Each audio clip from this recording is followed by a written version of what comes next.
I'd like one of you bureaucrats out there to look me in the eye and tell me, when does my husband's life matter to you?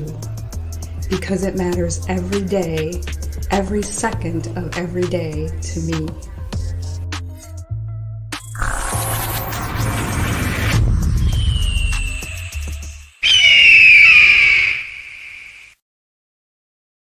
Well, hello. How is everyone doing this Friday evening that you could be doing almost anything else? Hi. I see that Mallory Gates was the first person to comment on the video. Hello, Mallory Gates.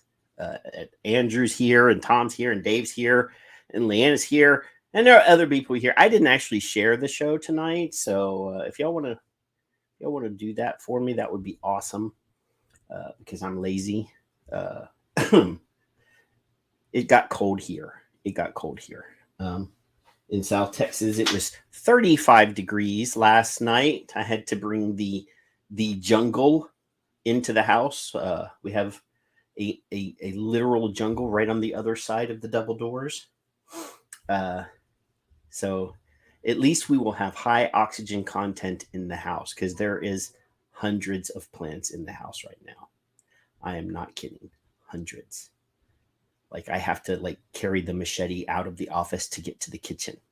So, Richard Pryor is here on the Facebooks. Richard, you're more than welcome to stay on the Facebook, but we have found that the Facebook is blocking people's comments. So if you want to go to YouTube, that's where mostly everybody is right this minute. But I see that Kevin is backstage. Should I let Kevin in? Do you think I should let Kevin in? Kevin, should I let you in? You got to shake your head because they can't see you. But he says he doesn't want to, but I'll bring him anyway. I'm trying to figure out how to share this freaking thing. It won't let me share it. You share what? The Facebook feed. You go to the share. There's a little button that says share. Save, unfollow, embedded. You see all this? Share.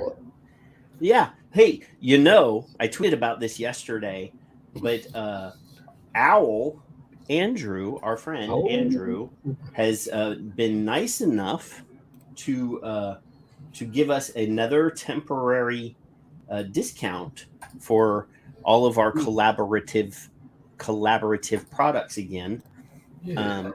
So that's very nice. So if you go to my Twitter, you'll see it, but I'll go ahead and show it to you on screen right now.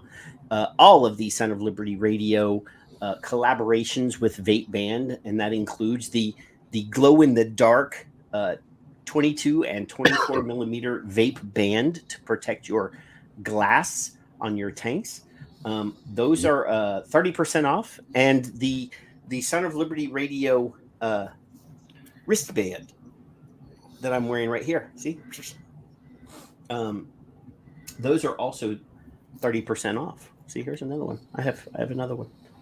Mm-hmm. So go to vapeband.com and type in the coupon code Son of Liberty Radio without any spaces, and you'll get 30% off at checkout. See, I'm not a very good salesperson at all, but I'm getting better at that.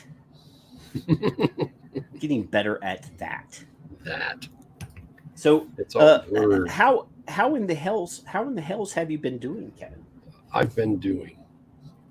That's about it. Wow. Watching these people on Twitter just be stupid as fuck. I have a poker chip right. I have a green poker chip in my hand right now. What you doing with a poker chip? Ooh. Was you playing poker? No. And this is actually a real high quality one too. But what'd you say? See, I don't have the COVID, but I think I have the COVID brain.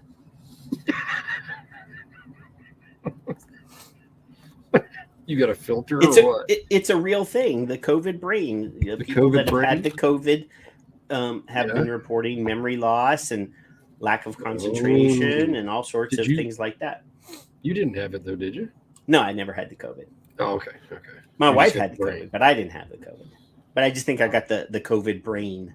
All right. Maybe I skipped the COVID and went straight to the COVID brain. You never know. I mean, this thing is so fucked up. This virus is so doing weird shit and doing things that they never expected it to do. It's branching off into other things. I have a new brain maybe it's a new mutation of the virus that doesn't have any of the respiratory stuff and just the brain stuff. Okay. Maybe I have that. It could be. Speaking of brain mutations, Kevin, I came home yesterday. I was done from work early, so I'm perusing Netflix because I like to watch like documentaries and stuff on Netflix. Yep.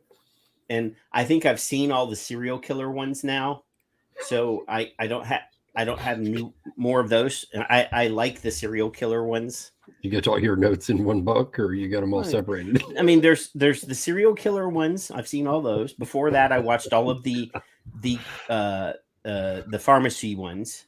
There's a really cool one called The Pharmacist, but there's a few others that are about really like the opiate wars and stuff like that. And then there's conspiracy theory ones. Okay. About aliens and the Illuminati and the Freemasons and all that stuff. So I was sort of just looking at things for it to tell me what I might like. Because, it does that. It says, oh, well, you watch this, so you might like to watch that. Because that's how I found the mushroom one that Charles and I was talking about, the psychedelic mushroom documentary. That was really good. Okay. But it said you want to watch this one, and I think it's something like Behind the Curve. I think that's what it's called. I have it. Anyway, it's about flat Earth. Okay. It's about this flat Earth conspiracy. People think that the Earth is not round and stuff. Oh, watch that. So it actually it's fairly well done because they interview NASA scientists, like the leaders of the flat Earth groups, multiples. Mm-hmm. There's multiples, and then they have a branch of the flat Earth groups that are science, like they're trying to prove flat Earth through science. Okay. So, I named the show tonight "Confirmation Bias." Because you say that all the time. Charlie said it on his show. We use it on Twitter. But I was watching this documentary, and they had a scientist on there, and he gave an excellent explanation of confirmation bias.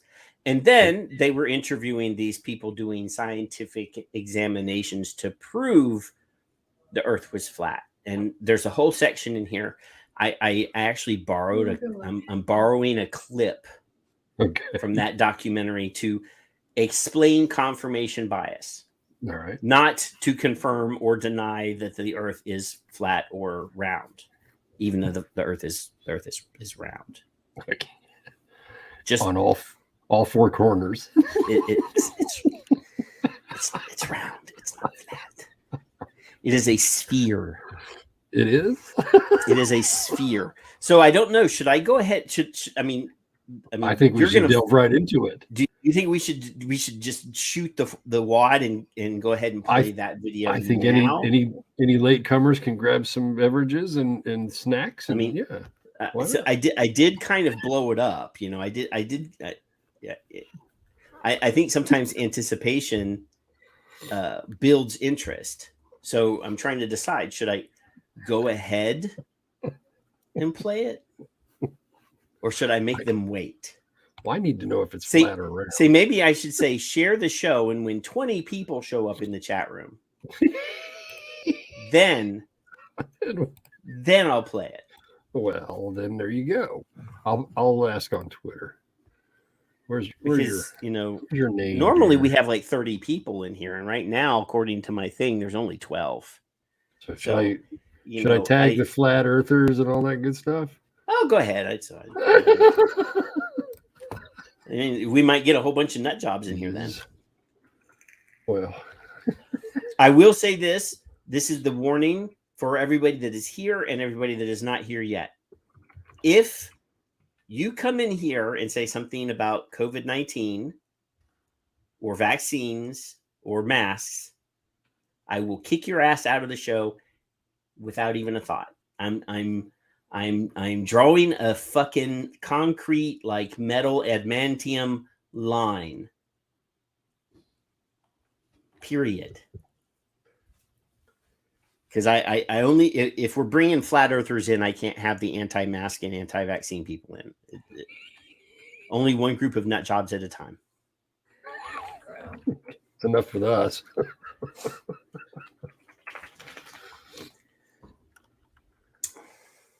Patch wants to discuss. I can't. One of my earplugs has already turned itself off. Confirmation bias and flat earth.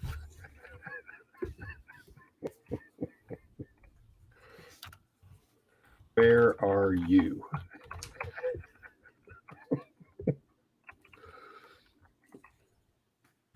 I got to put a little dot before. Here you go. There you go. There it goes. Both of the hair plugs. I can't have just one ear. Why not? Because it will drive me crazy. Hey, did you notice 2 people died today? Well, in the last 24 hours. Meatloaf. Meatloaf died, which actually hurts my heart a lot. I love Meatloaf music. And Louis Anderson, the comedian Louis Anderson, he died. Yep. I'm not so heartbroken about Louis, but I am heartbroken about Meatloaf. I was heartbroken about Tom Petty. Way more. Well, that was like 2 years ago, though. I know. I was way just not liking that one. Who? And Meatloaf has been a mainstay for a long time. Mowgli says his name was Robert Paulson, and I'm assuming that he means Louis Anderson. I think so. Because Meatloaf's name is Adair. That's his last name. I can't remember his first name. He has 3 names. He's, one of those people that has like a first, middle, and last name, like a presidential assassins. They always have 3 names, except for Syrian. But he was not a presidential assassin. He was a attorney general assassin. Yeah. If Robert Kennedy had been elected and then assassinated, Sirhan would have had 3 names. It would have been Sirhan. What? Did you not? You've never noticed that? Like presidential assassins always have 3 names. Yeah. John Wilkes Booth. Yeah. Oh, he's saying that Meatloaf's name in Fight Club was Robert Paulson. Okay. Oh, he was in a lot of cameos.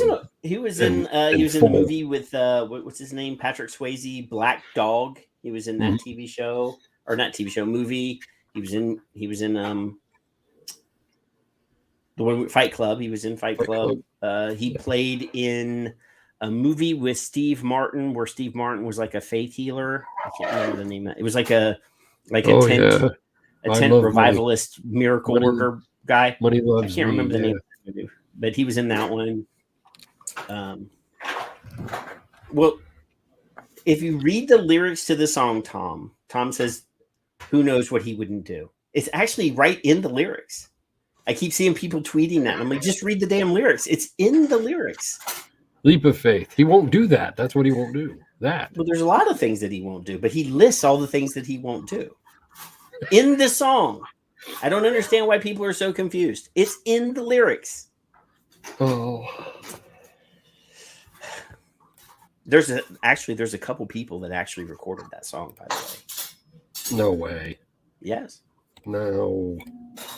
Some things people shouldn't touch. Well, actually, Meatloaf wasn't the original recording artist of that song. What? No. Who was?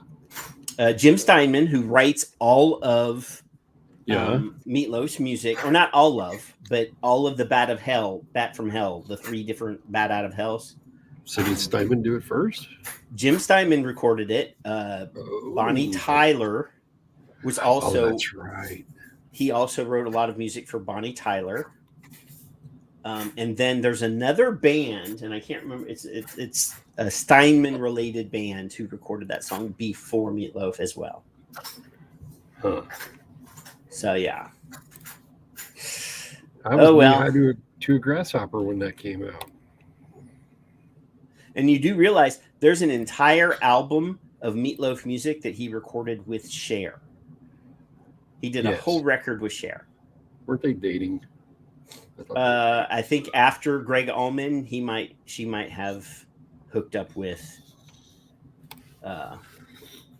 Meat. Yeah. Meat. Do you know that before we go back onto topic, we'll stay on Meatloaf for just another minute. They did a VH1 actually made a documentary, not a dramatization of his life, an autobiographical movie. No. They did a couple VH1 actually, and it's not awful. It's not an awful movie. Not Behind the Music one. No, this is an actual film with actors playing, the real life characters. But yeah, his daughter Pearl Aday, because his name is something Aday, is married to Scott Ian from Anthrax, and they have a band together called Pearl. She sings as well. Did not know that. Yeah.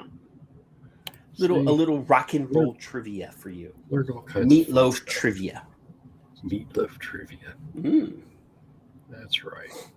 Actually, I have if you go to my Facebook and scroll back about a year, I have a photo recipe for meatloaf. I do.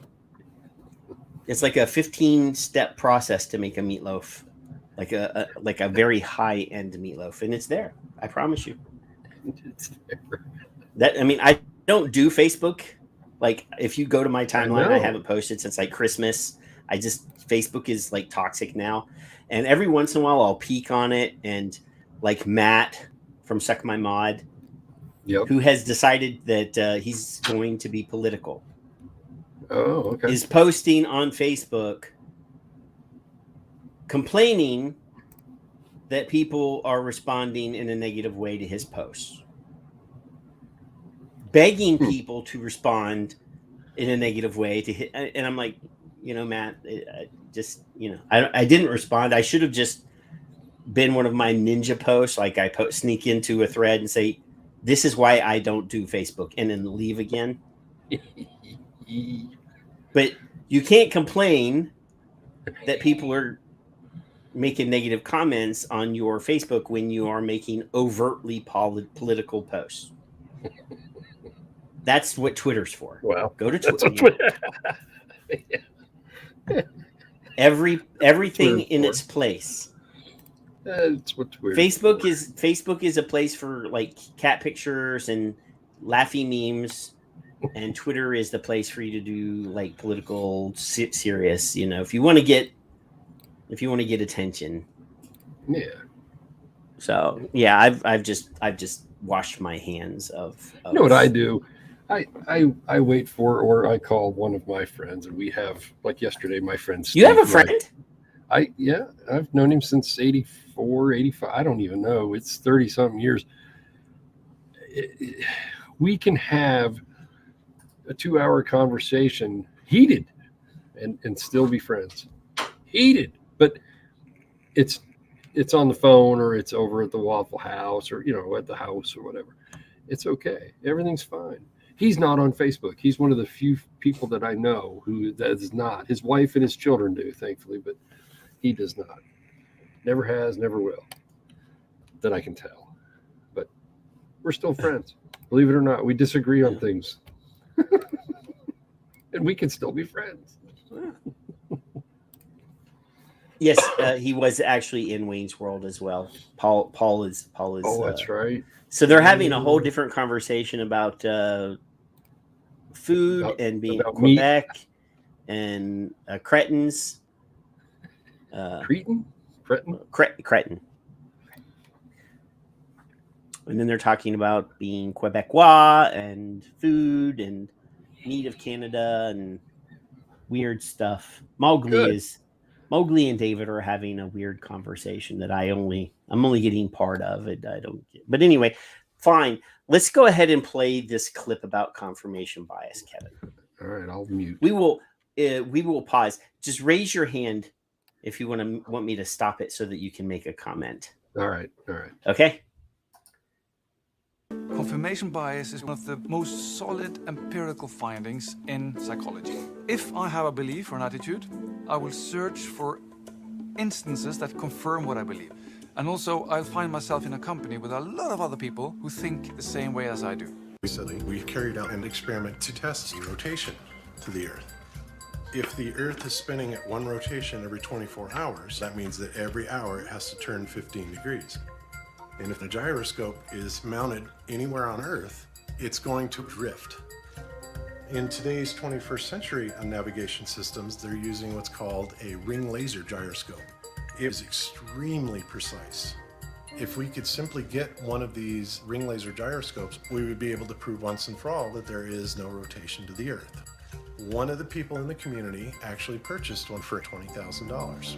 You start at point A, and then you do some kind of process of collecting evidence, of thinking, or whatever you want, and you end up at a conclusion, point B, that you believe is true, okay? Science is the arrow. That's all science is the arrow. Science is a process to get to conclusions. But what we found is when we turned on that gyroscope, we found that we were picking up a drift, a 15 degree per hour drift. Okay, so the guy that's talking is a flat Earth scientist. Flat Earth. I don't know what his actual credentials are, but he's the one performing the experiment, and he says if the Earth is round and it's rotating, it should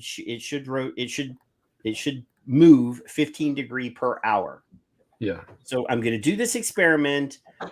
I lay out here's how we're going to measure it. Blah blah blah. Oh shit! The Earth moved 15 degrees. So he has confirmed his experiment confirmed that the Earth is round, and it is spherical, not round. It is a ball, and it moves 15 degrees per hour. So he proved the reality. Like he disproved his theory, right? So watch this. Now, obviously we were taken aback by that. Wow, that's kind of a problem, right? But there's a whole other way to think, which is that you start at B. You start at the conclusion, and you say, I have to find evidence that shows that this is true. You're not looking for data to try to prove you wrong or refine your position, right? You're trying to look for all the data that proves you right. You'll cherry pick until you find evidence that appears to be an arrow, a logical arrow to your dogma. We obviously were not willing to accept that, and so we started looking for ways to disprove that it was actually registering the motion of the Earth, and that it in fact was registering the motion of the sky. So now he's unhappy with his experiment. His experiment completely disproves his theory. Okay. So what does he do? Now we're going to look for ways to find other reasons why the Earth moved 15 degrees, or this laser, this $15,000 or $20,000 laser gyroscope that they bought to prove or disprove this. They've never seen a sundial, obviously. Go on. So and Ferdinand is in the chat room. There's another experiment in the show or in the movie that also disproves flat Earth. And at the end, I invite everybody to watch the very end, at least, because they're showing all of the failed experiments that disprove the flat Earth theory, and they just keep making excuses. But anyway, this is not about flat Earth or round Earth, though. This is just to illustrate to people confirmation bias, because this is the type of nonsense that we see from the anti-vaping ideologues. Every time we show them a body of work, a vast preponderance of science that proves that vaping is safer than smoking, they will, and they claim that we do this. They say that well, you're just cherry picking. You're just showing the science that you want to show. No, we show you No. hundreds and thousands of pages of science. I can The show vast you. body of, I mean, there's an entire website called Safer Wiki that is a collection of available science. There's a blog that I do. So it's got hundreds of, oh shit, we better look at this stuff here. This is important. And when you and I, at least, when you and I find science that is conducted by reputable scientists that shows that there's something that we should be concerned about, what do we do, Kevin? We tell you. we actually will say, well, holy crap. Here's a study that shows that cinnamaldehyde is bad. This is just one example. You should be concerned about cinnamaldehyde. Now, is cinnamaldehyde as harmful as all the other crap in combustible cigarettes? Maybe not. Is it safer than smoking? Probably yes. But to make this product the safest available, you we have should to be concerned about all of this stuff. Yes. People that vape sometimes got blinders on, and they don't want to hear that their baby is ugly. They think that vaping is perfect. It is not perfect. It is body, orders of magnitude safer than smoking. Correct. And we can strive to make it even more safe, right? Despite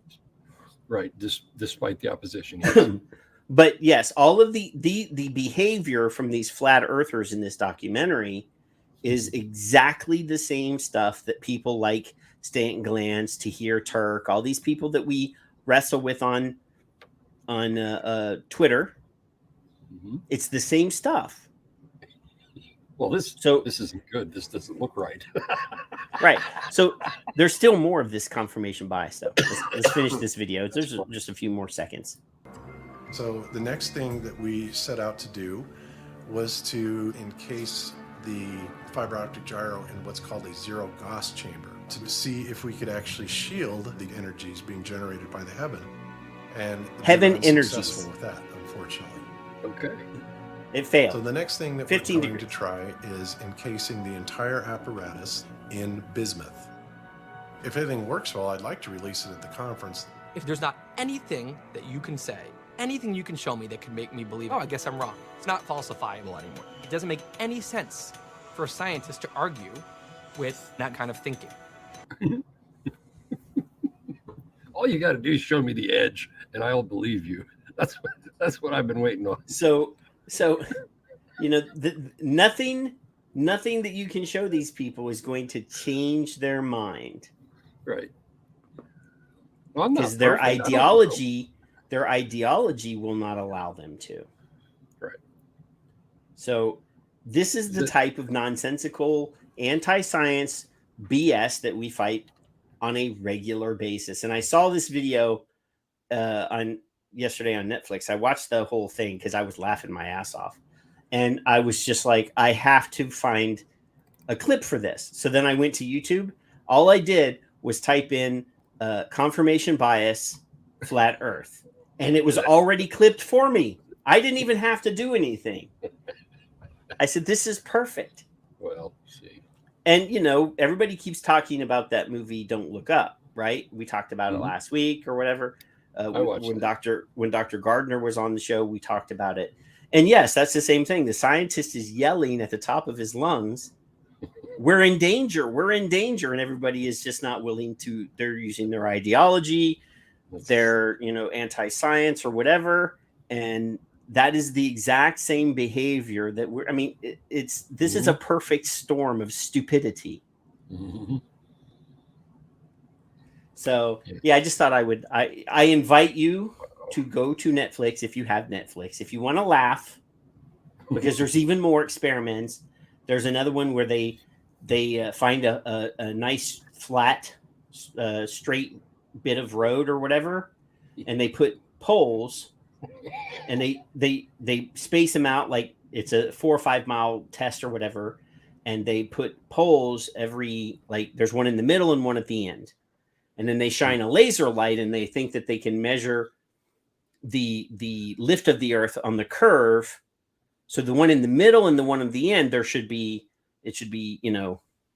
so they keep adjusting their experiment to, again, and they're doing it right in front of the documentary crew. Like, it's hilarious. Oh, show me the edge.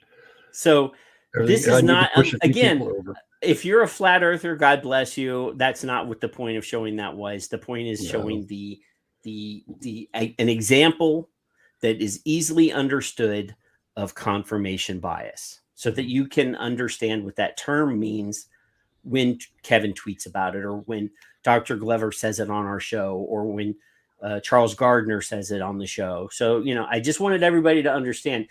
And this is the scientists that we talk about, the paid for scientists. They already have their conclusion. Yep. And all they're trying to do is build an experiment to get them to that conclusion. So when you read a study that runs counter to the vast body of work when it comes to vaping, when the preponderance of evidence shows that vaping is significantly safer than smoking, and they show up with something, because we're going to talk about a couple science bits tonight that I don't think are confirmation bias. I just think is really poor science. But we'll talk about it, because I put stuff in the show notes. There could be more. There could be more depending on what Kevin has, because Kevin didn't send me anything this week. Yes, I did. So would you like to use the Victor share screen? Is that what you're... I would love to use the Victor share screen. I'm not sure if Victor's in the room or not, but no, he's not. We always call it the Victor share screen, even if he's there or not there. Holy crap, that is tiny. So I can make it. I can make it bigger. I don't know. I can't see it. Where's it at? Well, if you're not going to make it bigger, so that you're going to have to read it anyway, or at least the bits that are there. Is that important. There you go. So proof by assertion, sometimes informally referred to as proof by repeated assertion, and it's an informal fallacy which a proposition is repeatedly restated regardless of contradiction. Now I have to ask, did you make this? I did. So why would you highlight something red on a black background? Because I can't read that. Because I'm a dumbass. Okay, just checking. Keep going. Cognitive dissonance. I love that. I never knew these terms until I started not smoking. The occurrence of cognitive dissonance is a consequence of a person performing an action that contradicts personal beliefs, ideals, and values, and also occurs when confronted with new information that contradicts said beliefs, ideals, and values. Confirmation bias, of course, we just discussed. Confirmatory bias, or my side bias, which I actually enjoy that one, is a tendency to search for, interpret, favor, and recall information in a way that confirms one's pre-existing beliefs or hypothesis.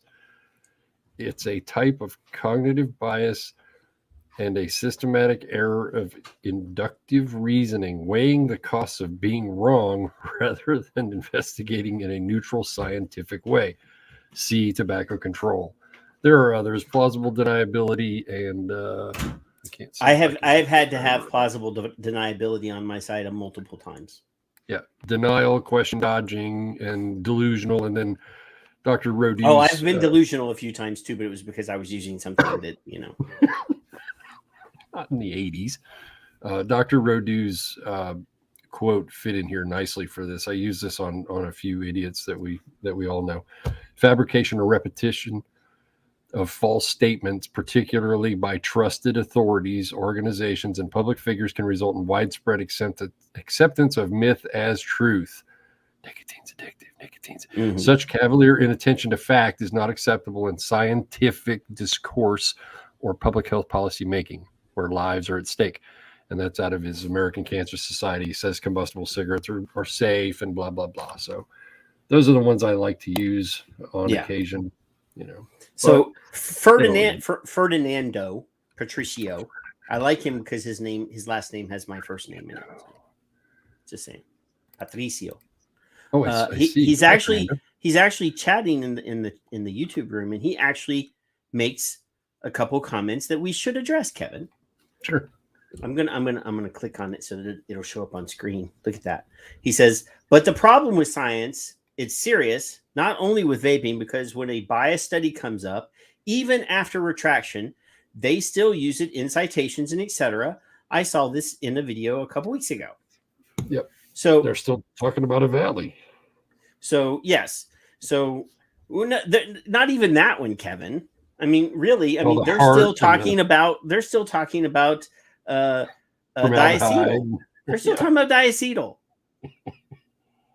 Diacetyl. Right?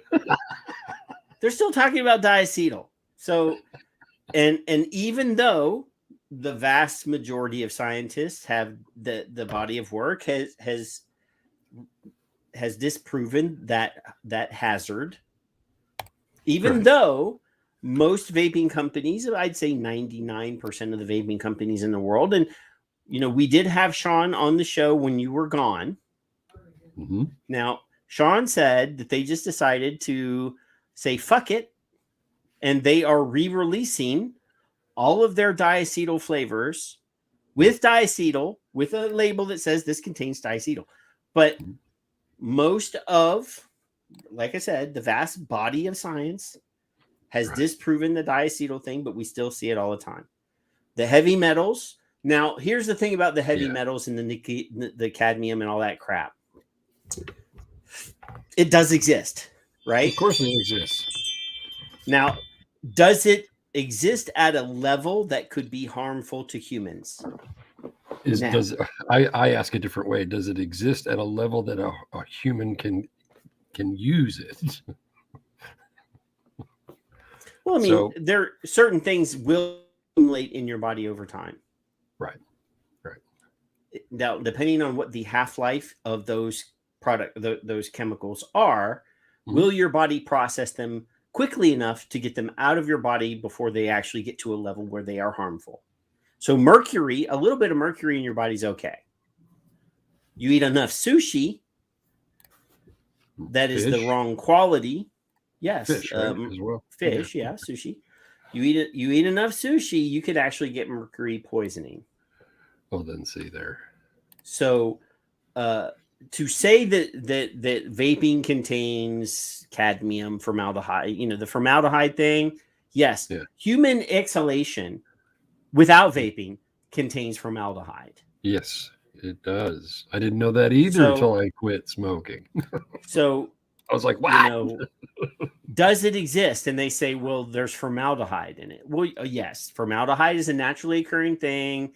It exists in all over the world. It's in everything. It's in stuff. Right. Does it harm you? Yeah. No. Now, if I drank formaldehyde, well, of course it's going to hurt me. But in the minuscule parts per billion, right? No, right?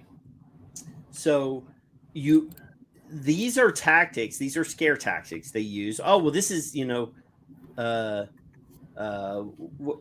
formaldehyde or heavy metals or cadmium, chromium, all those things. They're in the world. They exist in nature. But they use those words because people think, oh my God, that's a toxic thing. That's in batteries. or propylene glycol. Propylene glycol is in vaping. Is it in antifreeze? Yes, it is in antifreeze. Why is it in antifreeze? Well, animals were drinking antifreeze that had PEG, polyethylene glycol, and were dying. So the antifreeze manufacturers changed to PG, propylene glycol, because it is safe for human consumption. So when they say it's got antifreeze in it, well, not really. There's more than just propylene glycol and antifreeze, but it is an ingredient in antifreeze. And yes, it is in there because they don't want you to die. They don't want your cats and dogs to die when they go into the garage and accidentally drink it or eat it or whatever. Are you showing me? Are you sharing something again, Kevin? Oh, I was really proud of myself. What is the chime? What is that chime? It's some kind of a ring thing. I'm trying to shut it up. Yeah, it's Either the same way, thing that I have. It's the same thing I have in my ring, but you mute yours out of courtesy, right? yes. So I did this the other day, science naive. I put my little trademark registration and copyright, whether it is or not, doesn't matter. I looked that up as a hashtag and I was like, wow, nobody's used it yet. So it's me. That's it. Where you go. Now I have to address Mallory's comment. Mallory, PG is indeed an ingredient in low quality ice cream. Really? I didn't know that either. Yes. We're now all higher fat content. See, now I have to go back on. I'm a food guy, so I have to higher fat content ice cream, high quality ice cream does not have it in it. Just saying. I have an ice cream machine here, so I just make my own ice cream. Where's he at? It's got there. Did you see that? Just got the Lysol. Are you? This segment has been brought to you. Are you on COVID watch now again? Yes. Did you just get confirmed that? No, the drug, no. The pothead does the pothead guy to? He's COVID? wearing a mask. He fucking better be. I have mine right here. Now that's proof that's proof all day long. That's proof that pot is not a some sort of miracle preventer for pot causes. Actually, I have there's a comic book artist that I watch a lot of videos on YouTube, and he is in a state where it's legal, and he smokes pot all the fucking time. Like he streams for like 5 or 6 hours strawing, and he is blazing the whole time. And he's been DOA, no, MIA. He's not dead. He's missing in action because he had the COVID bad. So potheads are not immune. Just I saw a thread. I just want to Delta 8 and THC are not some sort of miracle preventer for the COVID. Just saying. No. Did you see that? Yeah. Yes, I did see it. Did you not see? I did a whole commercial for it just like a while ago. I know. I want Al to be proud of us. I can't get the damn thing to focus, though. You can see that, certainly. I encourage dissension. Hey, did you see this? Yeah. See? I did see that when you came on. I like that. I gotta move here. Let's see. That's right. There we go. See, the camera's moving. I don't like that. You're making me dizzy. Hoist the flag. I'm sorry, you don't have a camera that traces your movements? No, I'm camera naive. I was pretty proud of that science naive thing. Will you stop it? Well, it's just because you said something. I wouldn't have done it. Don't look down. Keep your eyes up here, buddy. Where's my links? Where's my links? I saw an incognito fig yesterday, by the way.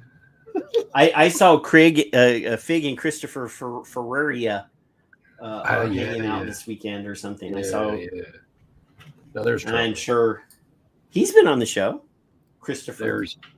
There's trouble. That's just trouble. Did you see Bill in there? It's clusterfuck time. Did you see that? I did see Bill. Bill. What's really funny is Bill constantly sends me links, right? Yep. And I love him to death. So I want him to keep doing it. And then he sends me comments about like anime stuff and like South Korean and Japanese sitcoms and TV shows that are on Netflix. He gives me reviews, so I don't know whether to even waste my time to watch them or not. But he does. But I actually beat him to a link, which never happens. He's on the ball. But the link about the vape shop employee defending himself, I had already sent to you like an hour before that. And then he sent it to me. I'm like, I beat him. It never happens. It is a rare thing. It is. No, because he is on the fucking ball. He's yes. Oh, really? I'm going to have to start figuring out sneaky ways to. But anyway, so you sent me. I lied. You did send me a link. I know you freaking lied. You sent me a link about a cocaine vape.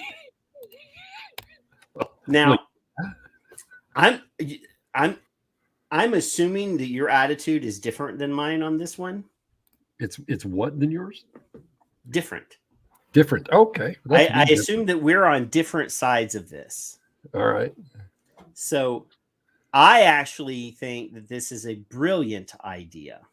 Oh, as do I. So now, see, you were wrong twice in 2 minutes. You were wrong. I assumed because you, I think I don't remember what the follow-up comment on this was. If there was, to me in my head, I thought you were saying this was a bad thing.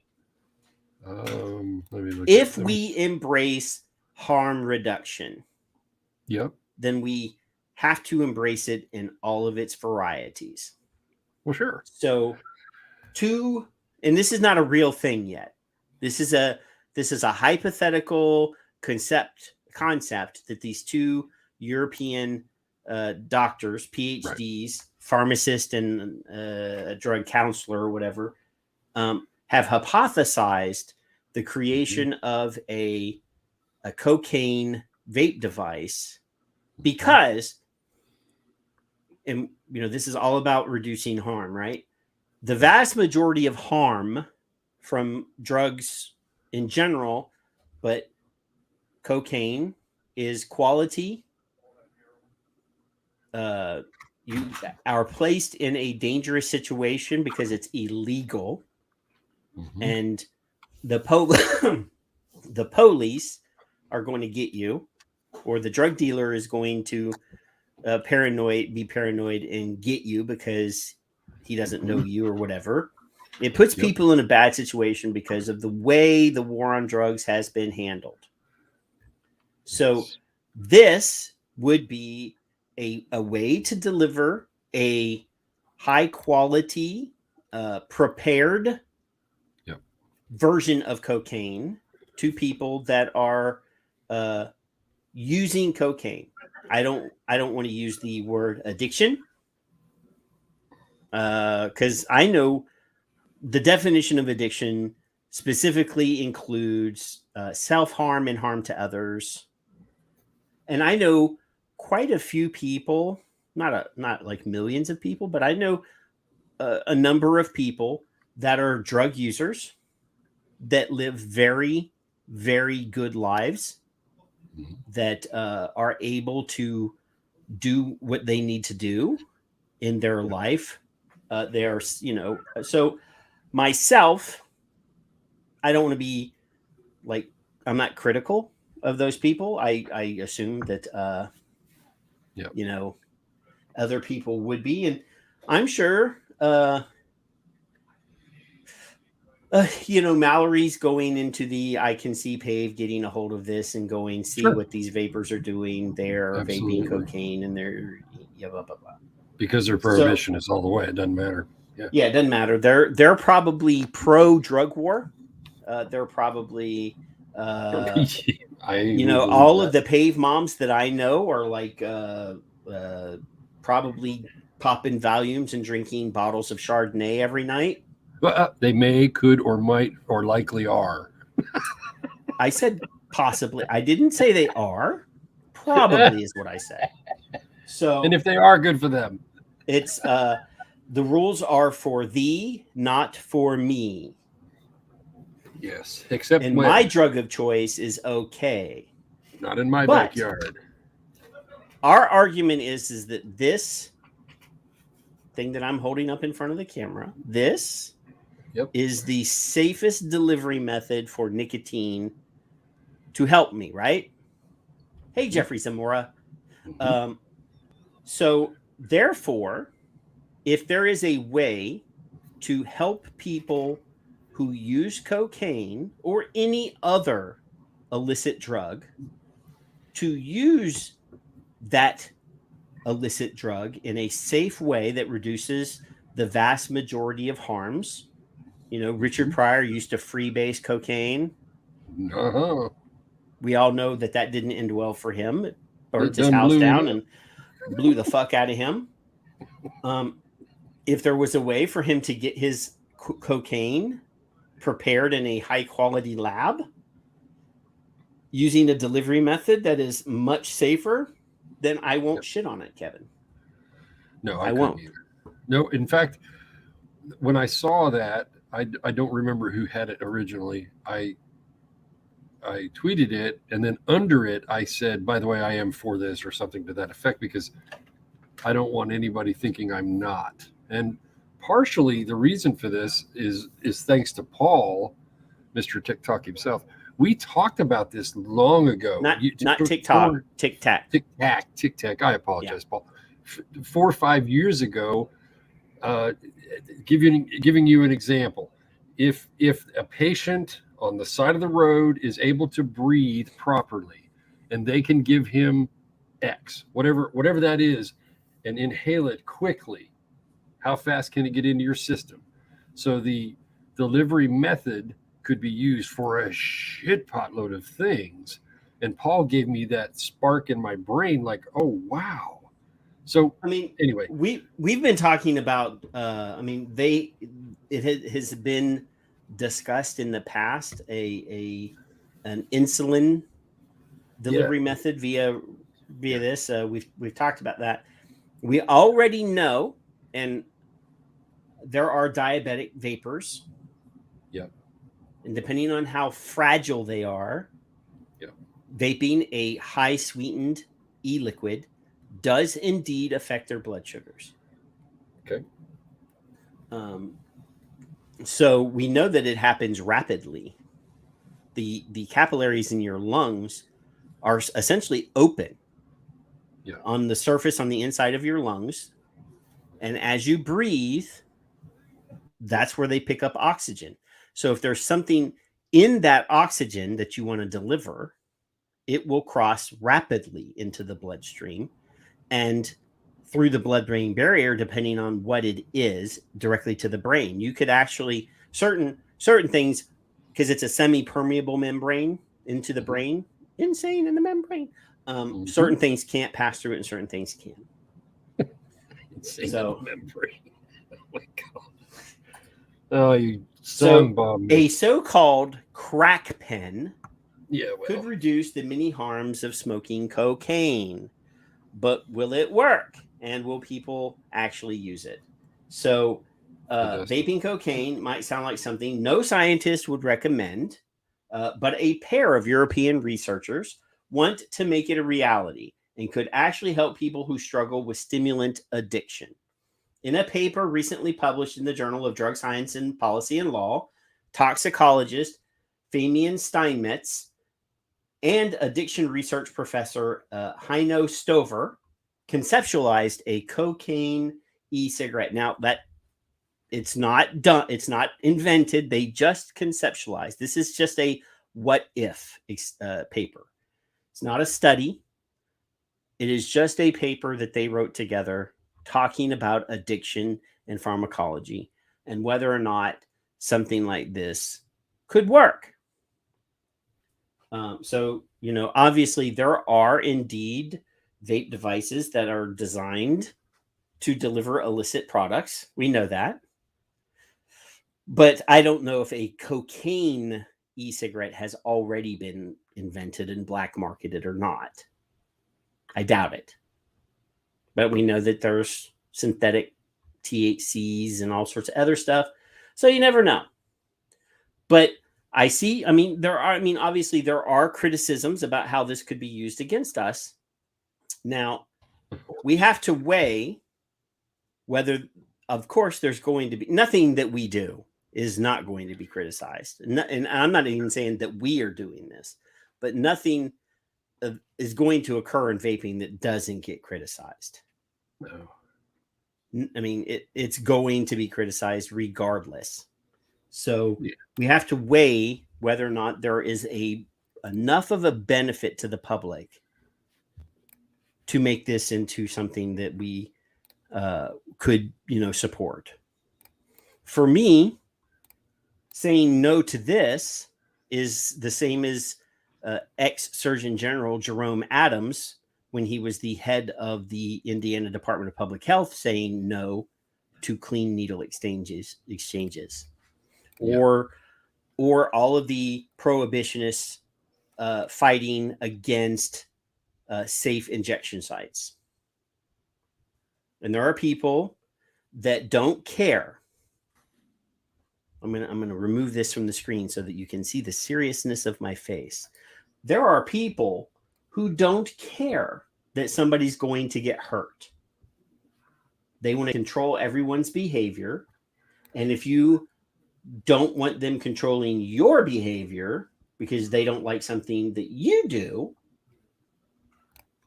then we're on the same side as the IV drug users, the cocaine smokers, whatever. Yep. They're making a choice for themselves.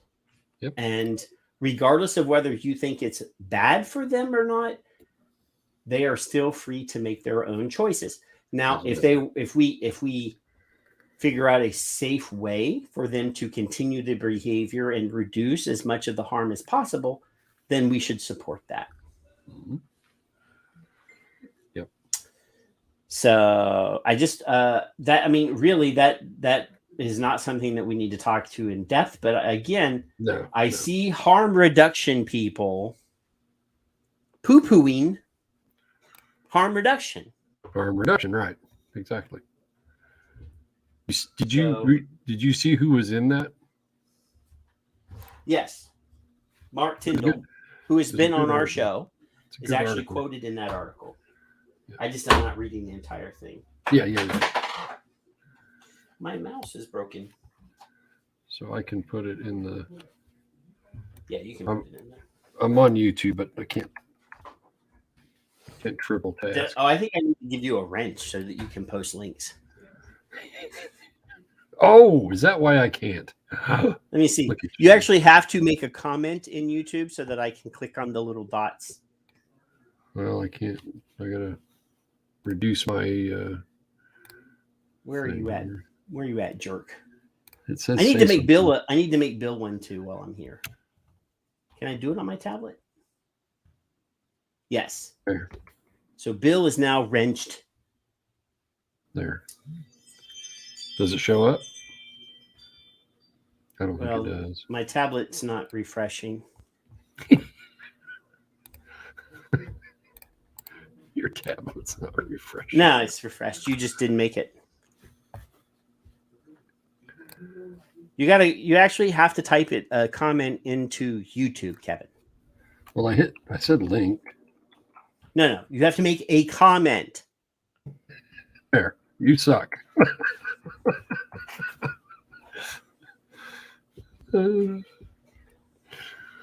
It still didn't show up. I think you can't say bad things. Say Patrick is awesome, and I bet you it shows up. Let's see.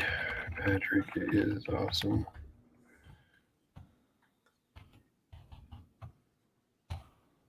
Are you actually on YouTube? Well, yeah, I'm on YouTube. It's not showing up. Well, that's weird. I see Lucky Blue, and I see... now it finally showed up. There it goes. Oh, I forgot my E. Look at me. Yeah, now. So Oh, now now. you are wrenched. I'm so wrenched. now you can post links in there too. There. Ta-da. I think your dementia's kicking in. Maybe you already have the COVID brain too. I'll kick his ass. So if you have something that can help someone and you are against that, you're a Karen. Stop that. I saw that and I read through it and then I read it again and then I saw Mark's name and I was like, he's been on our show. This is something important. It's theoretically, I don't think you can give a 4-year-old something to breathe in necessarily, a medication necessarily. You know, my kids both were on those little, I want to call them CPAPs, but they're some breathing inhalers. And they'd have the little covers over their heads and they had little masks and shit, and they did fine. So if a emergency crew can walk in here and say, "What's the matter with you?" And they can give you something like Paul was discussing on the pharmaceutical side. These people want this technology. Here, just take a puff off of this. It goes on your tongue, or if it can go in your lungs, or whatever it is, safely, safer. It's quicker than running a line, if you will, is what my mom used to say. I don't know. I haven't ran a line in a long time. There you go. So if you have to start an IV, if that takes 2 minutes, I don't know what it takes. I've never been an EMT. My mom was. She was a firefighter, by the way.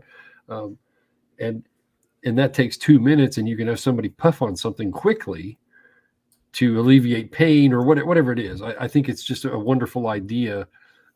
They're using cocaine to get the reaction out of people, I'm sure. But Mark was actually on the show. Yep. 11 months ago. 11. And it's something people can't. Cognitive dissonance, right? What's the title of the show this week? Confirmation bias. You got to think outside the box for a second. And if it's a good thing, why would you not do it? So I like it. I thought it was beautiful. I don't know if someone who does cocaine nasally would conform to it, by inhaling. I don't know. If it gave them the end result that they wanted. Right. Then that's probably going to be okay. Yeah. That's what I mean. I know people that snort coke, and I know people that boof it, and I know people that inhale it. Is that boofing up your ass thing? Is that a yeah. I won't thank anybody for knowing that then. Not in public. So if it's easier or better, why would you knock it? Well, because you don't like it. That's why. So it goes against my ideology. Bill. I love Bill. What did Bill say? If you're against harm reduction product, then you're a dick. Durbin. Microdosing meds. There, that's a good term. It could microdose meds. Yeah, for maintenance, for different. Yeah, I mean, obviously, and I saw somebody make a comment about a while ago. Well, they'll be approved if pharma makes them. I want pharma to make them. Yeah, these I would. Oh yes.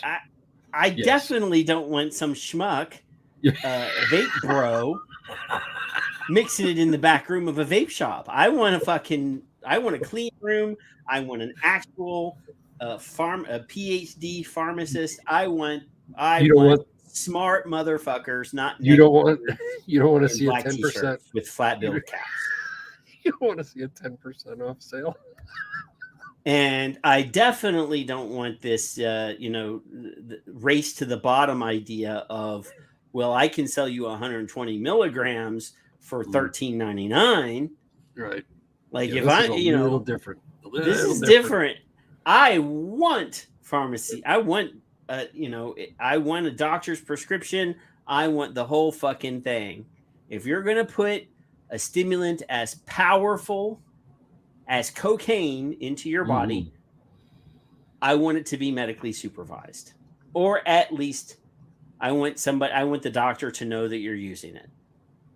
Other than that, it's not medically supervised now.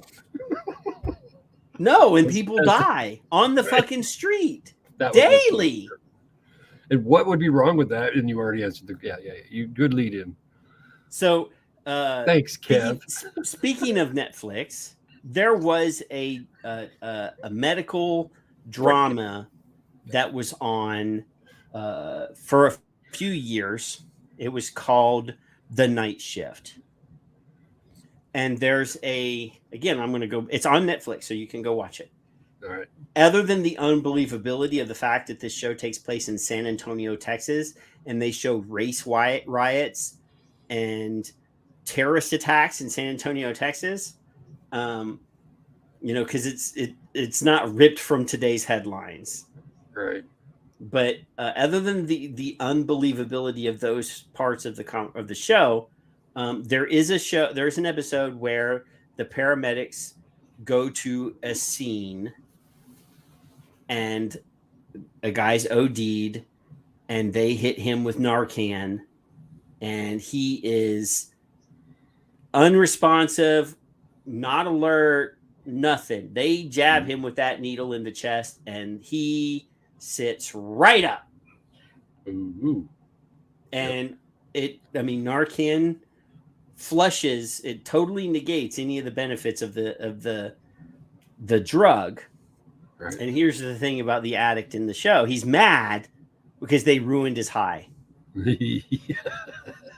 Well, see. And then by the end of the episode, he's dead on the street. So if there were a way to get him what he wanted without the death at the end, yeah. Okay. Even if they put the little oxygen mask on you for a minute and put it in that. Yeah. Put it in like a nebulizer. Nebulizer. Yeah. That's the word I was looking for earlier. These kids had nebulizers. And they didn't have those when I was a kid. They had the spray. When I was a kid, they just said rub Tussin on it and go. And you're still rubbing it, aren't you? Asthma? What the fuck is that? Take deeper breaths. Come on. Walk it off, kid. Deeper breaths. Yeah, I mean, obviously, when you were in school, they hadn't even invented medicine. No. And when I was in the school, they had some medicine, but they weren't going to write you a prescription for it. Yeah. So we didn't have all these childhood diseases that they have today. No, or if we had them, they ignored them. We walked them off. Walk it off, kid. As I was told to walk. Stop crying or I'll give you a reason to cry. It's still attached. Move along. Here, rub some dirt on it. It'll be all right. What an interesting article that is. So I think that we need to embrace all aspects of harm reduction. Of course, our enemies are going to use it against us. But if we are humans, right, and we care about our fellow man, pro-human, then we have to realize that something that is helping somebody is good, regardless of what our enemies say. Well, to me, when I smoke a cigarette, I get whatever I get. And I go, I like that. This is good. And then when I tried this within 48 hours, I was like, well, this is good. I don't need that. And then I looked for dangers on cigarette forum. Bill makes a valid point in the chat room. What's that? He said when Kevin was young, they hadn't even invented schools yet. That's correct. I scratched my way out of the caves. Just me and Ed. Well, poor Ed. I sent you more than one, did I not? Well, I'm gonna. I'm not done. All right. I'm just trying. I'm opening the next one. So this week, okay. So here's for my European friends and my Australian friends that kind of get cringy when I talk about guns. Alleged friends. No, I have friends that are anti-gun. I'm not gonna. I don't dislike them because they infringe on my constitutionally protected freedoms. I'm questioning the fact that you have friends. Oh, okay. So yes, I did walk uphill both ways, but I lived in a place where it was too fucking hot to snow.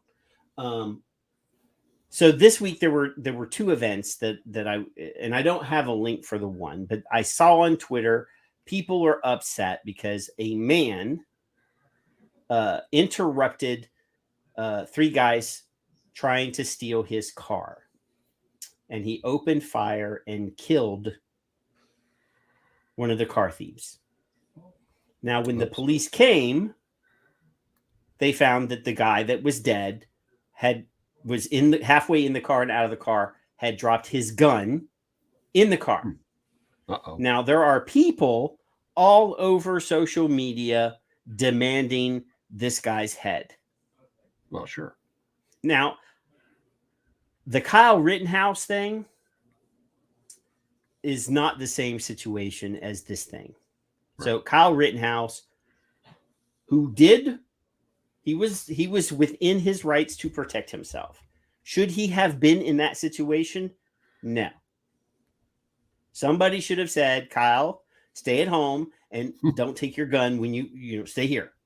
He went to, wherever, yeah, become a statistic. This guy was at home, heard somebody trying to steal his car, went out to protect his property, and defended himself. I am all for that.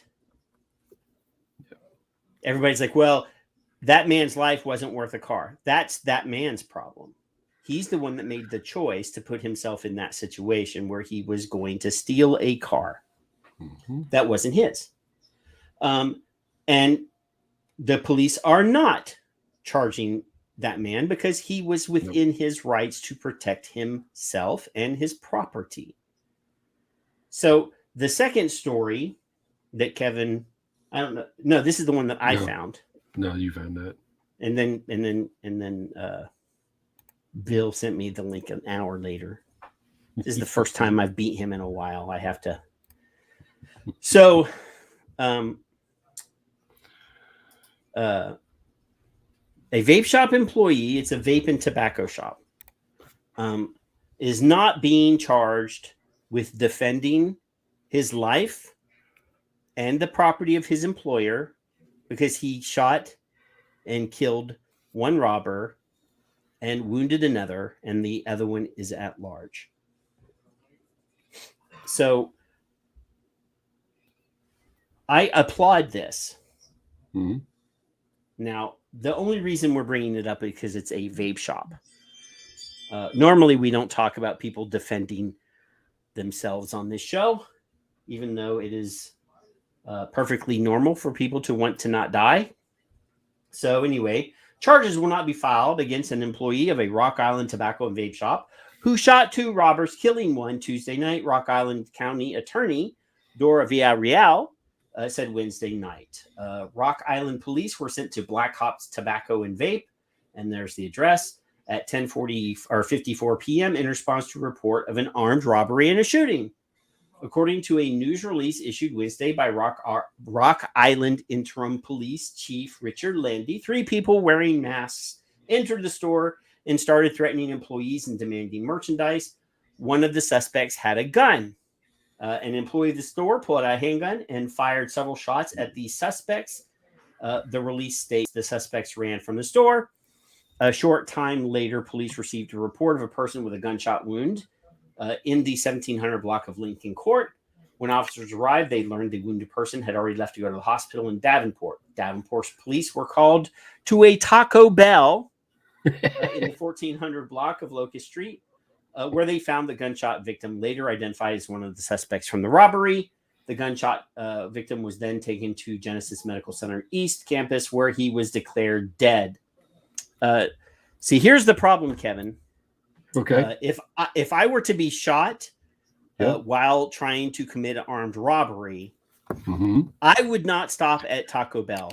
And why would you not stop at Taco Bell, Patrick? Well, what if you're hungry? I'm already bleeding. I don't want to be diarrhea. I don't want to have diarrhea as well. The room temperature challenge is pretty clear in this case. It just took a little longer. I drove a cab. I had carried for years. I never once ever had to shoot anybody, and I'm so grateful. But other drivers had. I actually have had to protect myself. It's sad. I worked in retail. I wasn't allowed to carry a gun, but nobody gave a shit about Kevin. Actually, Kevin, the one time that I ever actually had to use my weapon, I was instructed to do so by a police officer. There you go. So in my younger days, my dad who I don't very much talk about on the show. Mhm. But anyway, ran a wrecker service. Mm-hmm. And part of wrecker service, part of during the doldrums, is you actually work for, the bank or whatever, and you do repossession.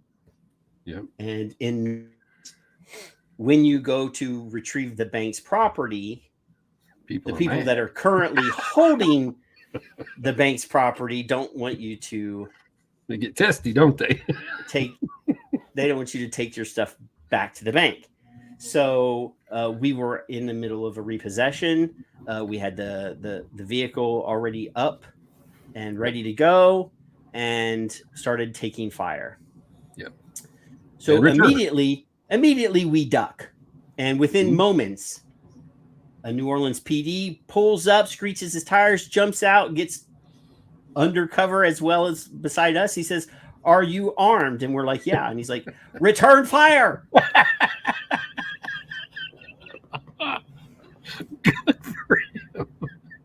And oh my god, that gentleman was indeed shot during the incident. And my brother and I were both shooting. We never found out which one of our guns, or whether it was the police officer that actually shot the guy. That don't matter. In New Orleans, there's a shooting every 5 minutes, so they don't really. Yeah. It's kind of a. But yes, that actually did happen, probably about 35 years ago. Yeah. It's not funny.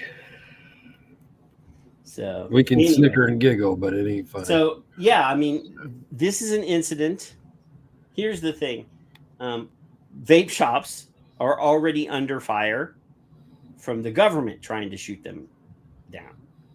Now we have dumbasses doing stupid things, and this is in Illinois. This is Rock Island, Illinois. I thought guns were not allowed in Illinois. Oh, they don't like guns there. No, but this guy is not being charged. He's not being charged. Good for him and good for them. Yeah. And kudos to the employer if they. I'm gonna remember these two stories, both of these stories this week, because a lot of times on Twitter I always hear the bad guy with the gun versus the good guy with the gun story, and they're like, the bad guy with the gun is going to win every time. No. Here's two stories this week of the bad guy with the gun not being not being happy at the end of the day. And again, this is Texas, so there's bad guy with gun stories all the time. There's an entire town in little out in West Texas. Like every restaurant, the bank, everything has signs saying, "Please carry your gun." It is the safest. It is the safest city in Texas. Is it? I may be wrong. Isn't it somewhere in Texas where the whole town was told that they have to have homeowners have to have weapons? I don't know. I think that's probably a Florida. What's the word? An urban myth. Urban myth. That's real. Urban legend. I think that's not a real thing. I've never heard of that. I've made the joke many times that when I moved to Texas, that a state trooper pulled me over when I drove it across the border, and asked what my business was, and I said I'm moving to Texas, and he says, "Here's your firearm."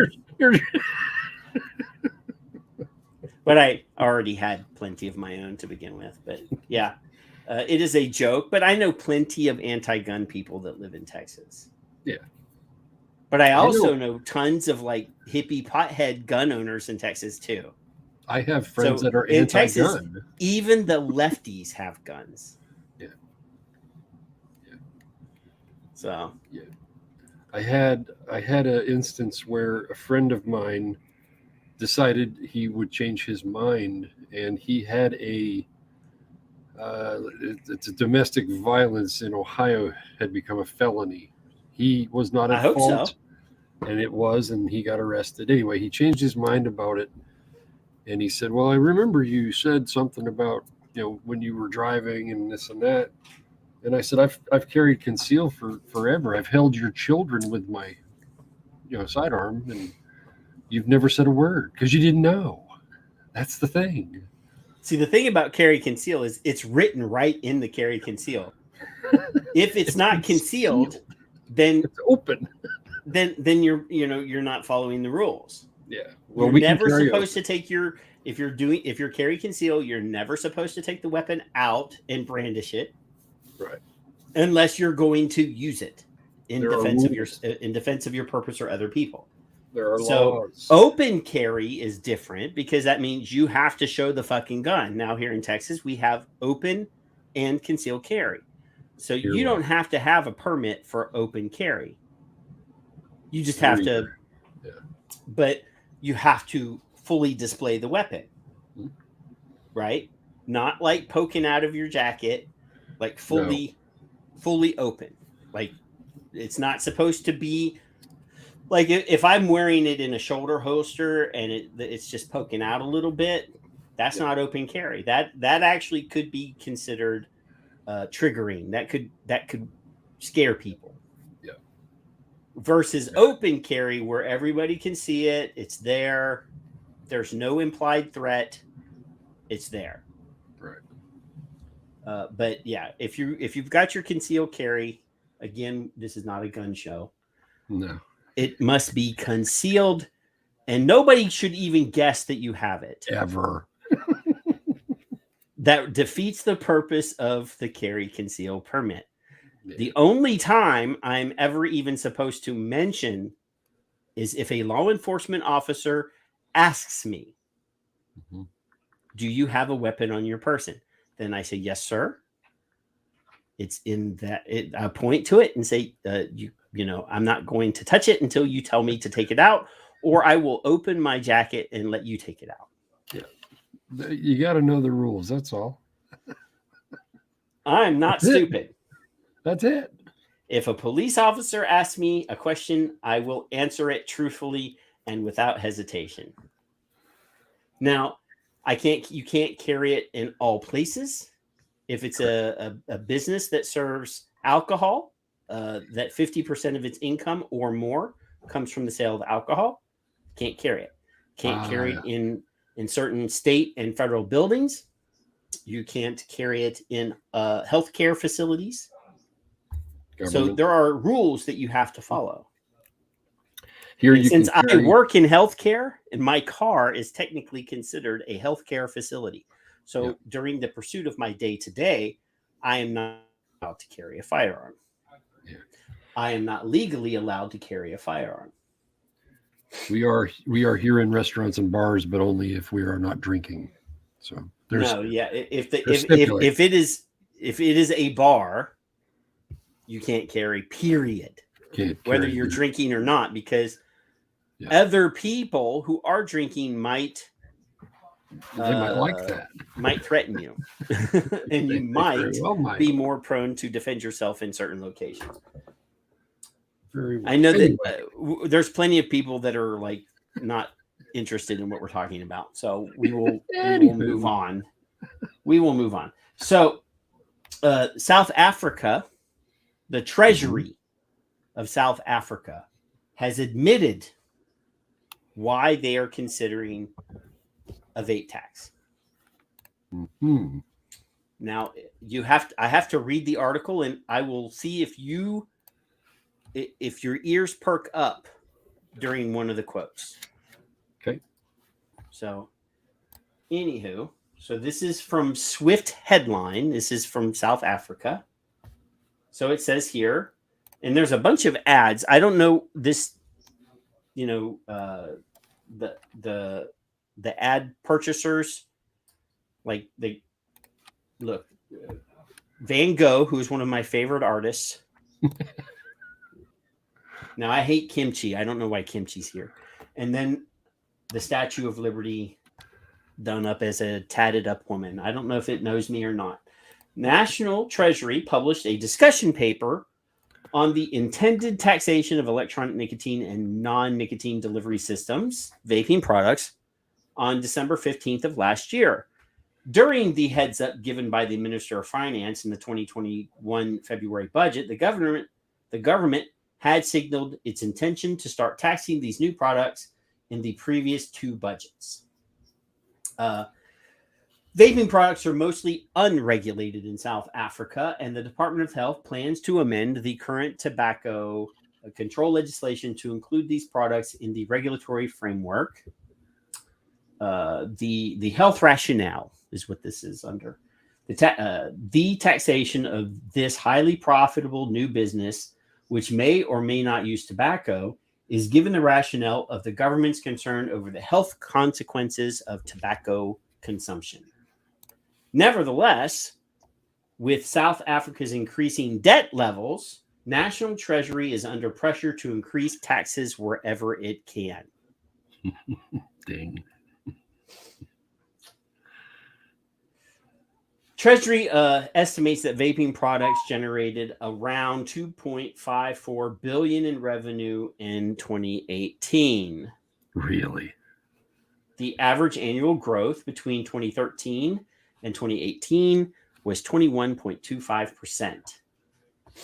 Vaping delivery devices are battery powered and do not burn or use tobacco leaves. Instead, they vaporize e-liquid solutions to create an aerosol, which is inhaled by the user. The liquid contains a number of chemicals and may include tobacco oils or equivalent. As an aside, The Devil's Playbook, Big Tobacco, Jewel and the Addiction of a New Generation by Lauren Etter makes a very interesting reading. So they said, hey, we're in debt. And though we're telling everybody it's about health concerns, we need the money. Well, because we need the money. Hey, Sean. Hey, Sean Casey's in the chat room. Hey, Sean Casey. I can't. So I don't understand how they can say it's about the in money. the sentence before their admission that they need the money, they said it's about health. Yes. But then they said, but we're so far in debt, we need to increase taxes on everything that we can find. Health be damned. So is it about health or is it about money? It's not about health. I mean, but this you opens admitted up in that article. It's admitted right in that article what their motivation is. This is Pandora's box, see, because they said, well, it's about health, but we need the money. Well, see, we were thinking 10 years ago because it's healthier. So 10 years from now, they're going to say, well, we talked about health at the very beginning of this. Yeah. Bullshit. They're all full of shit. Every one of them. I don't like you at all. I did that on purpose, right? I never liked you. I never liked you. I don't like you. I'm not going to like you. You can't convince me. Just so the camera would follow me. Let me just step over here for a minute. Let me just sashay. That's right. Well, that's the first time you've ever sashayed. To my knowledge. No, I've sashayed before. You're sashaying because Sean's in the room. That's all. Yeah, I'm trying to win Sean Casey over. Shake that money maker. Ed's like, what? I should be drinking booze, but I got a new bookshelf and I put some booze on top of it just for you, Kevin. Oh, good. See, look. I like that. Yeah. You want I some can't Jefferson's? see what it is. You want some Jefferson's rye? No, I'd try it. This is I don't know if this I've is ever finished had rye. finished in cognac casks. You want some? I've never had cognac. You've never had cognac? No. In fact, Royal, what is it? Royal something. Crown Royal? Crown Royal. Dear God. I was speaking at a retirement party quite a few years ago, and the daughter, who I've been friends with forever, said, "Hey, can you stop at the liquor store and get me some Crown The Royal?" liquor store? The liquor store. Oh my God. And I said, sure. Crown Royal is my dad, is old timer whiskey. Yeah. You know? I said, I will do so, but I get a shot, and then I never got a shot. This is me. I go to the liquor store and I'm looking for a bottle of whiskey in the $60 to $100 range. Mm-hmm. My dad would go to the liquor store and find something in the $20 range. Well, why not? So I never had Crown Royal either. So the actual Crown, there is a reserve version of Crown Royal that's not horrible, but it is not a bourbon. It is it's an American whiskey. All right. So, there's differences, and, I don't even want to try to go into difference between Irish whiskey, Scotch whiskey, Canadian whiskey, American whiskey, bourbon, and various different spirits. Just so the audience knows, juncture. For their benefit, right now I have a bottle of Honey Jack, and it's about that much out of it.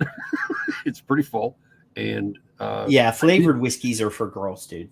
I did buy some Maker's Mark, but I have not cracked it yet. I apologize. Sean Casey is correcting me.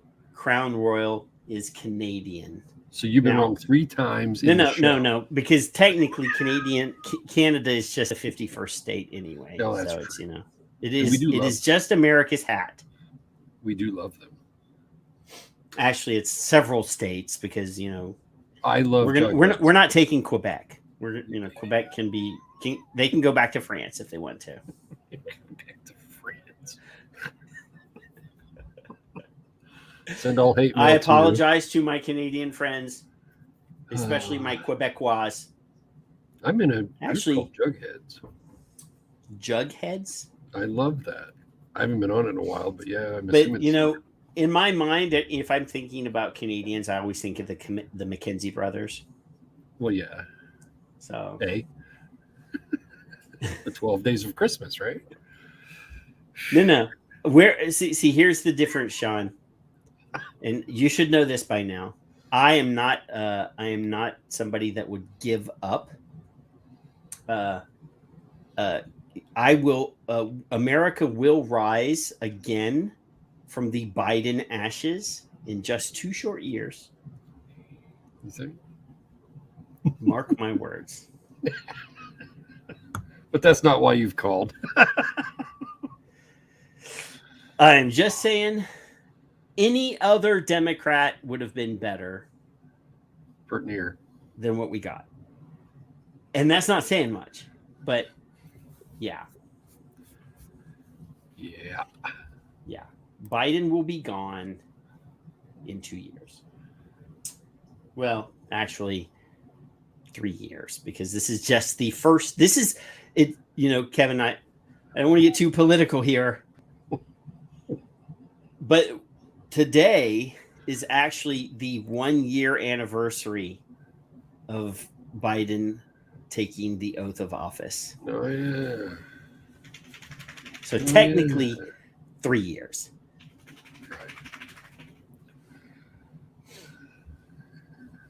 What? Dog. It's the dog. I thought it might be you jacking off or something. I don't know. No. I don't even know how far behind. Oh, okay. There we go. Now I'm live on the tablet again. You're right, though. I only gave you 1, so you were technically right. Technically. I am, and I'm not, David Lloyd. I promise you, I am not a Trump guy either. This last election, we were fucked either way. Well, I am part of a growing group of people who were unhappy with both options that we were given in the last election, and hopefully the Republicans can offer somebody that is not psychotic in the next cycle. Just literally anybody, narrows it down. but Trump and Ted Cruz. Just saying. Because obviously Trump is going to be looking for a new running mate, because Mike Pence is not going to be his running mate. So he's going to have to find somebody else. And Ted Cruz would just be the vomit that Trump brings up. I'm just, the governor of Florida, who is also crazy in his own way, would be a better choice. And they're all nuts. Yeah. DeSantis, he's just a different kind of crazy. But this could be said about any politician on any party in any country. So just saying. Yeah. Excuse me. So there's another story, Kevin. No. There's another story. Yeah. So a while back, it was in all the headlines that vaping caused erectile dysfunction. Yeah. These people are awfully worried about my willy. When I was a kid, yeah, my mom would always tell me, don't do that or you're going to go blind. Mm-hmm. So now not only does vaping cause erectile dysfunction, and masturbation also causes blindness, but now there's a study out that says that vaping will cause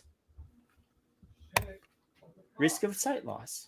Well, we do say rub it to make it bigger because we can't see. So they're listening to us and now they know.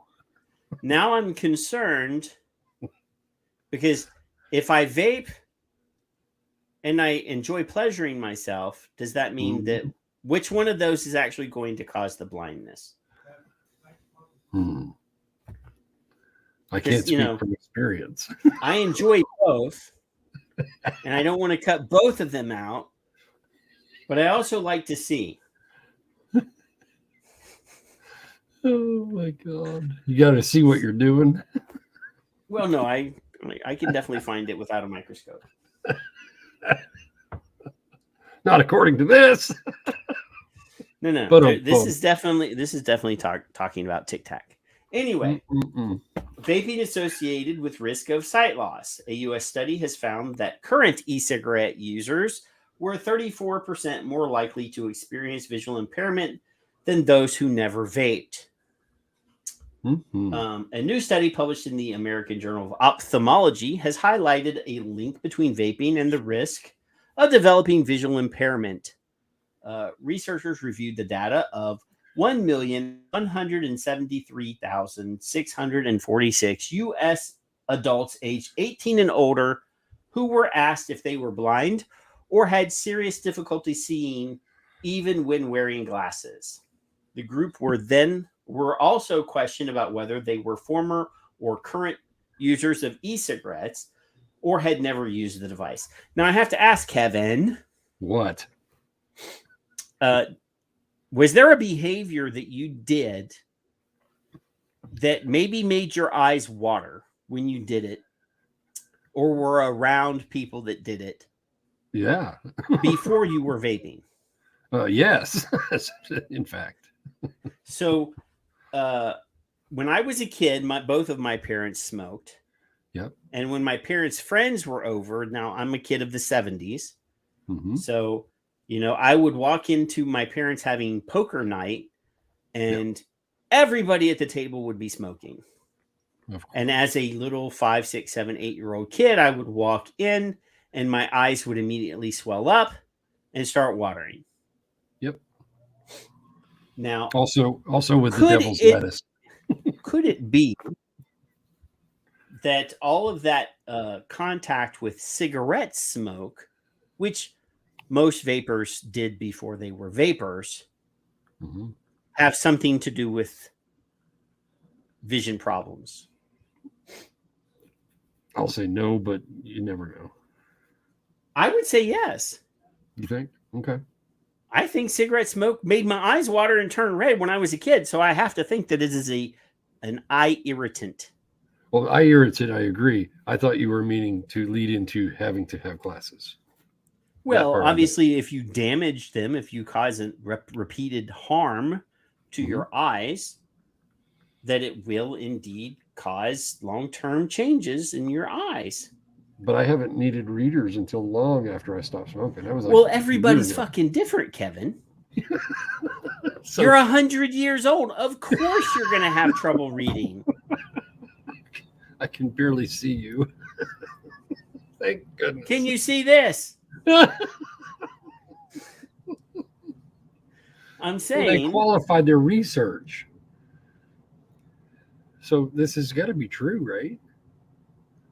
the authors qualified their research by highlighting, given the strong association between tobacco smoking and other behaviors like alcohol use, a future study is needed to determine the independent risk of e-cigarette smoking on visual impairments. So here's the thing, Kevin. I'm going to make a study that is inconclusive, but I'm going to put in my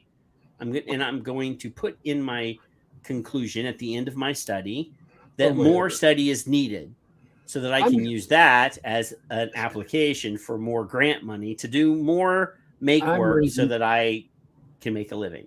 I'm raising my hand because it says other behaviors like alcohol use. So immediately you're just adding stupidity. They're saying that that people that have risky behaviors have risky behaviors. So I like to run in front of traffic. That doesn't mean anything. Well, it just means you're stupid. Till I get hit. Did I say that out loud? Oh my God, they're so fucking retarded. Yeah, Daredevil's going to do Daredevil, you know. I come talk to you every Friday night. That's a risk. I know, right? Definitely to your sanity. Does that mean I'm going to go blind or stupid? Well, as long as you're not touching yourself. More studies are needed. Oh my fucking word. No. My mama said, if you do that, you're going to go blind. So, Kevin, I only did it until I needed glasses. Jesus, she was right. Hey, Ma. Now David Lloyd says that we're sounding like Stan because we're talking about erections and stuff. Engorged penis. Don't make me go find that file. I have that file. I know you do. See, they've already explored whether or not there was a connection, but they still don't know.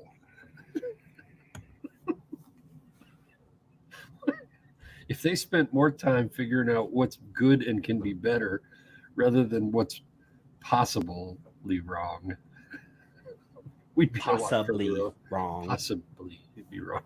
You're like, why are you pronouncing each syllable? Possibly. Syllable. Because they want us to be subservient and take this as literal. We are here. We are from the government, and we're here to help.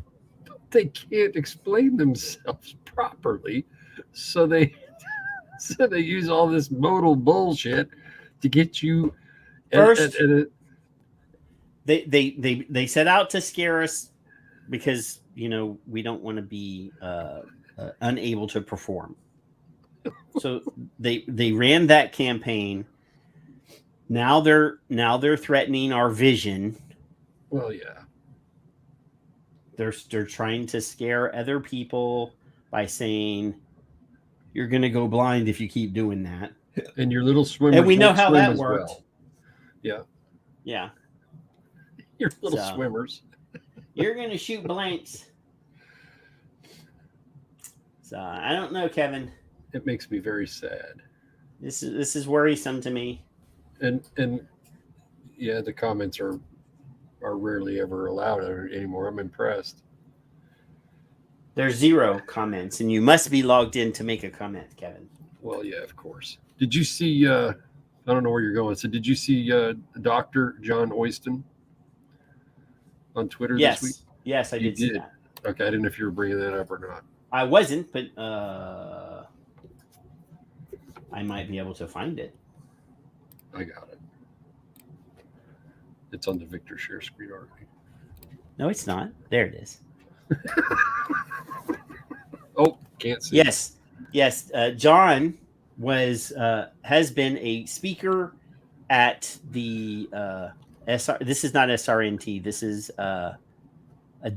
This is the Ottawa Tobacco Harm Reduction Anti-Smoking Conference. He has been a speaker there many times.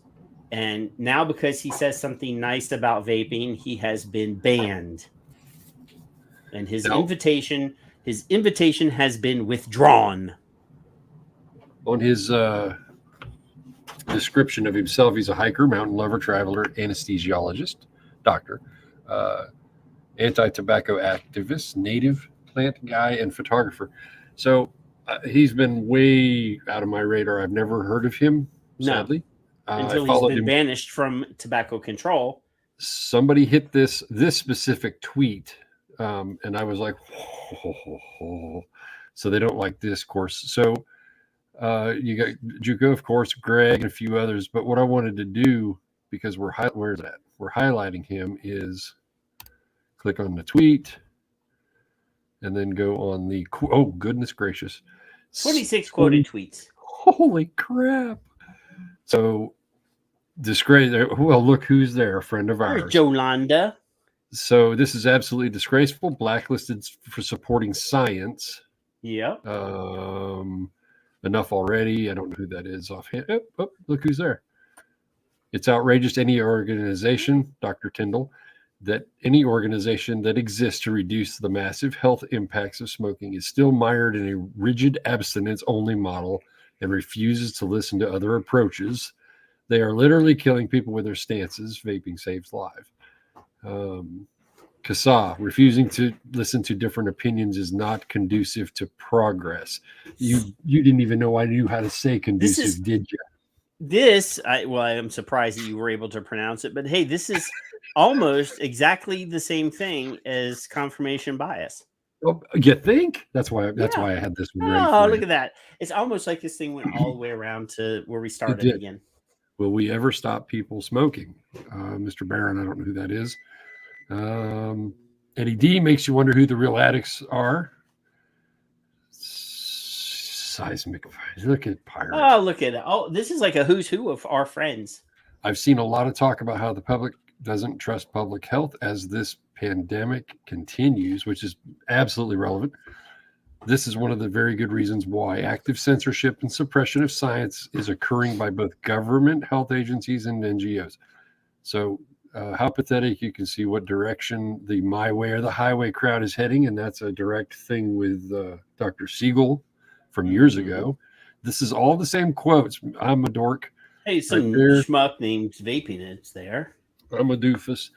Similar to Dr. Glover, below is another example of tobacco control experts clearly ignoring healthy discourse that may, could, or might contradict their opinions of less harmful alternatives.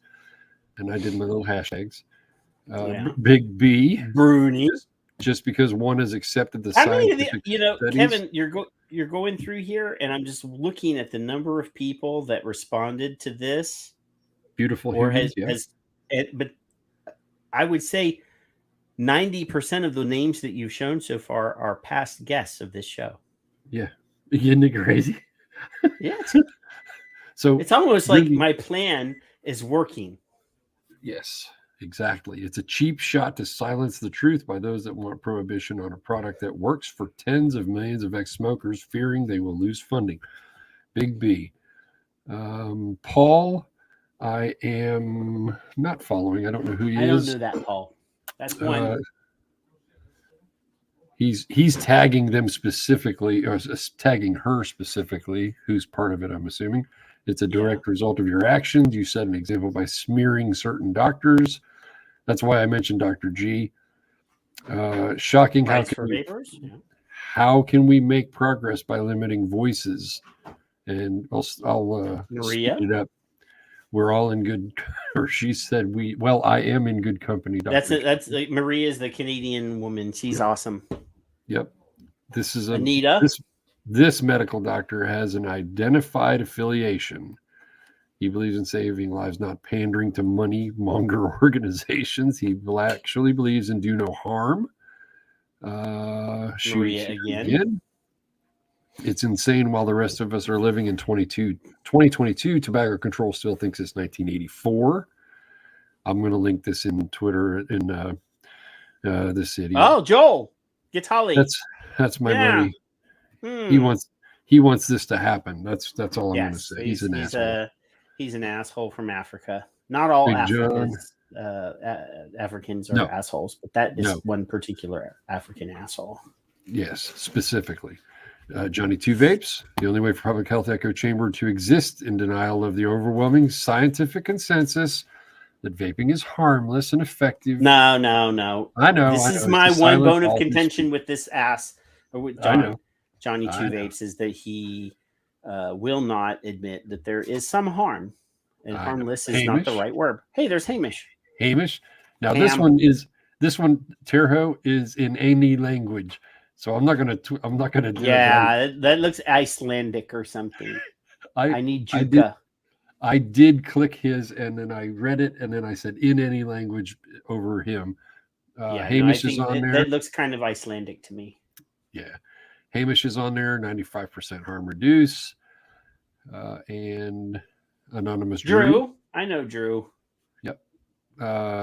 Appalling, the people at Ottawa Model. So he tagged. I didn't know, and it looks like I'm blocked from them, which I didn't even know. Imagine that. Look, Paul. Tic Tac. There's Tic Tac. Completely out of control. And Alex McDonald. I don't know him either. No. Don't like facts. Cancel the one speaking them. What did we start with this show? What was it? Confirmation bias. Confirmation bias. Yeah. Mm-hmm. So yeah, this was bigger than I thought when you saw that. Right? This is despicable. Janine has not been on the show, but we have invited her multiple times. No, and she seems very, very, very kind. I love her. I love her video. Dr. Wodek. Hey, of course. He's been on the show. Look at that. Health promotion is the process of enabling people to increase control over and to improve their health. Guess who said that, Patrick? Guess. Take a guess. The Ottawa Charter in the 1986. very people who don't want that to happen. Isn't that ironic? Yeah. Tom! Look at that guy. He's even been on the show, and he wears Son of Liberty Radio gear all the time. These sort of tossers don't want people near them who expel the truth. Why, I ask? Blam bags of foldies, maybe. Don't know DJ for sure. LSB. So Daniel. He's from Portugal. He is a vape reviewer, but he's awesome person. I've met him a couple times. I didn't know for sure in real life. Wow, that's what this has become. A manipulated world censoring voices that don't fit their agendas. What did we start the show as? Well, there's Ham again. Speak of the devil. Cancel culture. Oh, the fucking rodent has showed up. I'd like to have the rodent on. I don't know that he can speak. I think he just types. he just does that. Yeah. Have banned Dr. Oyston from their echo chamber. That's one of the better tweets in my opinion, only because it's short, sweet, and to the point.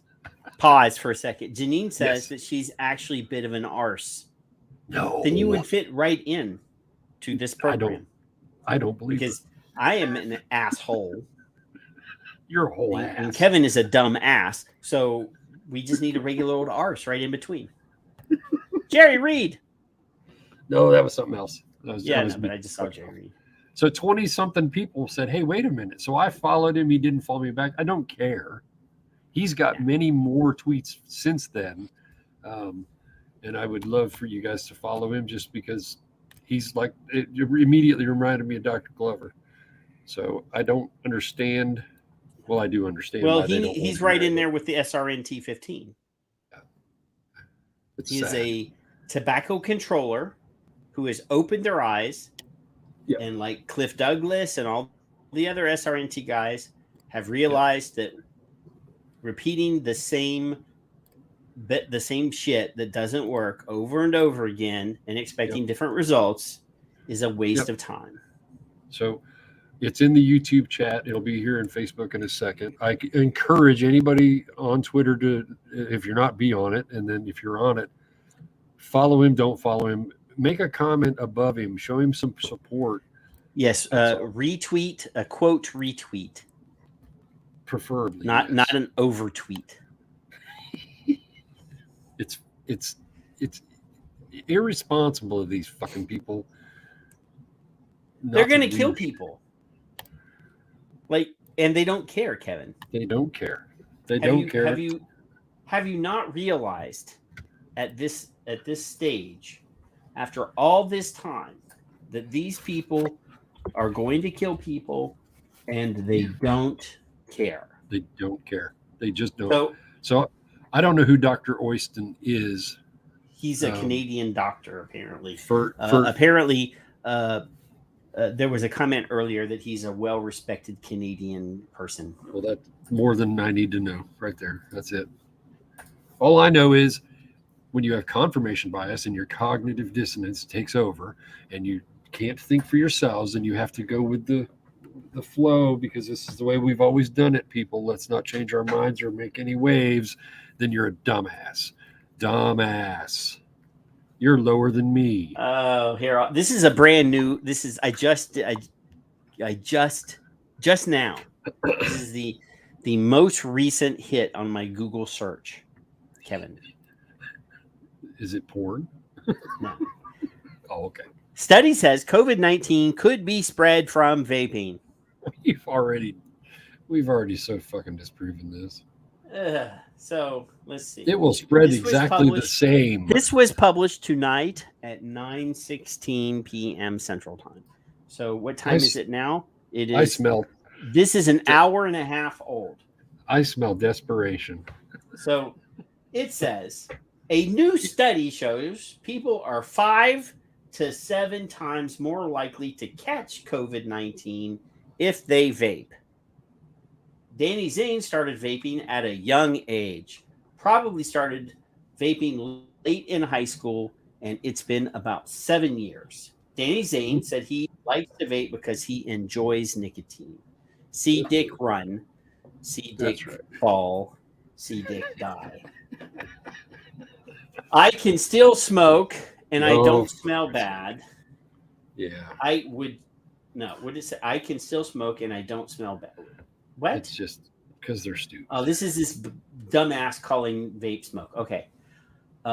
It would make sense that it would compromise your immune system a bit. So I would understand where that would come from, he said. After learning about the new study, infectious disease specialist Dr. Kepler de Alameda said people who are infected with the virus can pass it through droplets. Sure. Well, yes, that's true. People who vape, they produce much more exuberant, a much greater amount of droplets in the air, and that is the theory behind the increased spread. That is the theory behind. Yeah. He said vaping and COVID-19 are double trouble to an immune system. Mm-hmm. The theory behind this is that vaping weakens the respiratory system, makes it more prone to have complications. So what are the long-term complications of catching COVID-19 and being an avid vapor or smoker? Right now, it's unclear, but Dr. Alameda said there are 2 solutions to the problem: get vaccinated and don't smoke or vape. Wait, go back to the top. I'm looking for the link to this. I'm looking for the study. It says it spreads COVID-19. And then to go back to the bottom, could be spread from vaping. And the very bottom says that is the theory. Right now, it's unclear. So I got 2 things to say: fuck and off. So now, Kevin, I have to click on the study. All right, that's fine. I have to. This is Johns Hopkins Medicine Bloomberg. School of Public. And before you go far, this is probably regurgitating the one from the Jerry thing. I'm looking to see if there's a date, because this is not even a study, right? So the article said this isn't, but it may be within it. I'm looking for a link to a study.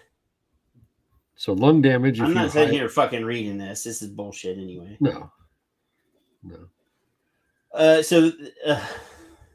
Right. We are seeing worse cases of COVID-19 in smokers, which, I get it. If your lungs are already damaged, blah, blah, blah. If they get it. If they get it, yes. That's what the science that we've already produced says. Rodent has 4, 5, 6,000. I don't even know how many now. He's in the thousands. showing So, that is can untrue. smoking and vaping spread coronavirus? Possibly. Possibly. That's my favorite word. That's my favorite. Oh my God. Wildfires. I'm still looking for a link to a study, Yeah. and there is none. So it's a bait and switch. That's what Yes, it is. So this is a looks important. a new study. See this? Yeah. This is not a fucking link to a study. No. This is a link to Johns Hopkins information Misinformation. misinformation site Science naive. without any confirmation, without any science, without anything other than possibly. No. Maybe. We don't Might. know enough. We just don't. It know. is unclear. So It could. confirmation bias. I just love how everything is all leading back to that video. If you can The headline makes a black and white comment. right, Vaping does this. then it's less clear. Then the body of the article Mhm. has a link to a nonsensical, also very much might could possibly be no science, no actual data, No. misinformation. With the headlines throughout the article, the bold text throughout the article making concrete statements, yet nothing in the text confirms that statement. And sadly, a chucklehead like me and you can see through that. Uneducated, poorly I'm educated. I'm highly fucking educated. That's the problem. 12 years And of I'm college. not. 12 years of college, and my mom. 11 years of drinking. 11 years of drinking and 1 year of college is sufficient. It was more like 8 years of drinking and then getting served with an ultimatum. Was it at the beginning or the end? The ultimatum was at the end. We're near the end. You better take this shit seriously because we're not going to keep paying for this, is what the government said. You know, I've said this 1,000 times. You don't have to. If you are smarter than me and we disagree, you do not have to prove me wrong. You have to prove yourself right. You're the expert. You're the educated one, not you specifically, Patrick. Stop taking it personally. If they can say, like the formaldehyde and bullshit and the metals and all the other stuff, okay. Oh, wait a minute. Cigarettes have 7,000 times. Oh, wait a minute. So if I can figure this shit out slowly over time. I like David Lloyd. I don't know this guy. He's new. He's new, but I like this. Newsflash: vaping causes STDs in promiscuous people. I like this. It also causes smartassness in Kevin. So there you go. I think no. You can't call yourself a smart ass because earlier I referred to you as dumbass. So you can't. That's true. Okay, I apologize. I have to wait till the next show. All right, that's fine. Yeah. That's fine. Because Janine just wants to be the ass. Janine, I'm a retired postie. You What's a can be postie? jackass if you want. What's a postie? So, I already claimed smart ass. Janine So needs to come you can be dumbass. You can be jackass. Will, I'm from Massachusetts. I'm a masshole. It doesn't matter. You're correct. Again, he's a masshole, so he can't be smart. That's right. That's just, sorry. I'm from Massachusetts. I drink my Just can't do coffee. it. Coffee. Can't even pronounce words properly. You know, the kids can't get in the garage door because the garage door handle's fucked up. Hear it? Well, and Mallory has already claimed wise ass, so you can't be wise ass. So you better pick one before somebody else takes all the other asses. Where did he go? You hurt his feelings, people. He left the room because you hurt his feelings.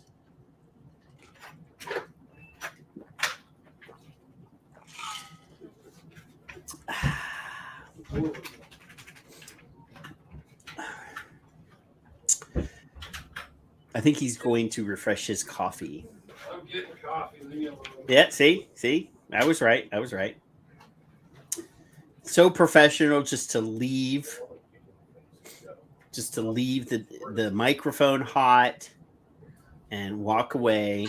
See, this is why he's the dumbass. This is why we can't have nice things. Exactly. This is why I will not let you have a camera that follows you. Lord. I had to unlock the door on the garage. Why is your garage locked? They locked themselves out. What's They're out the there hot smoking. Well, they're smoking something. I don't know what they're smoking.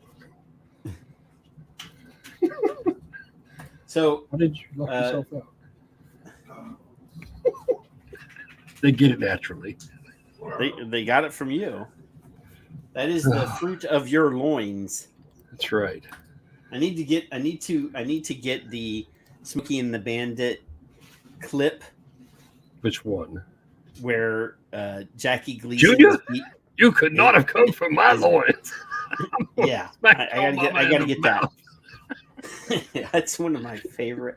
I should buy that movie on Amazon or something so I can watch it. But while we're being nonsensical, Sure.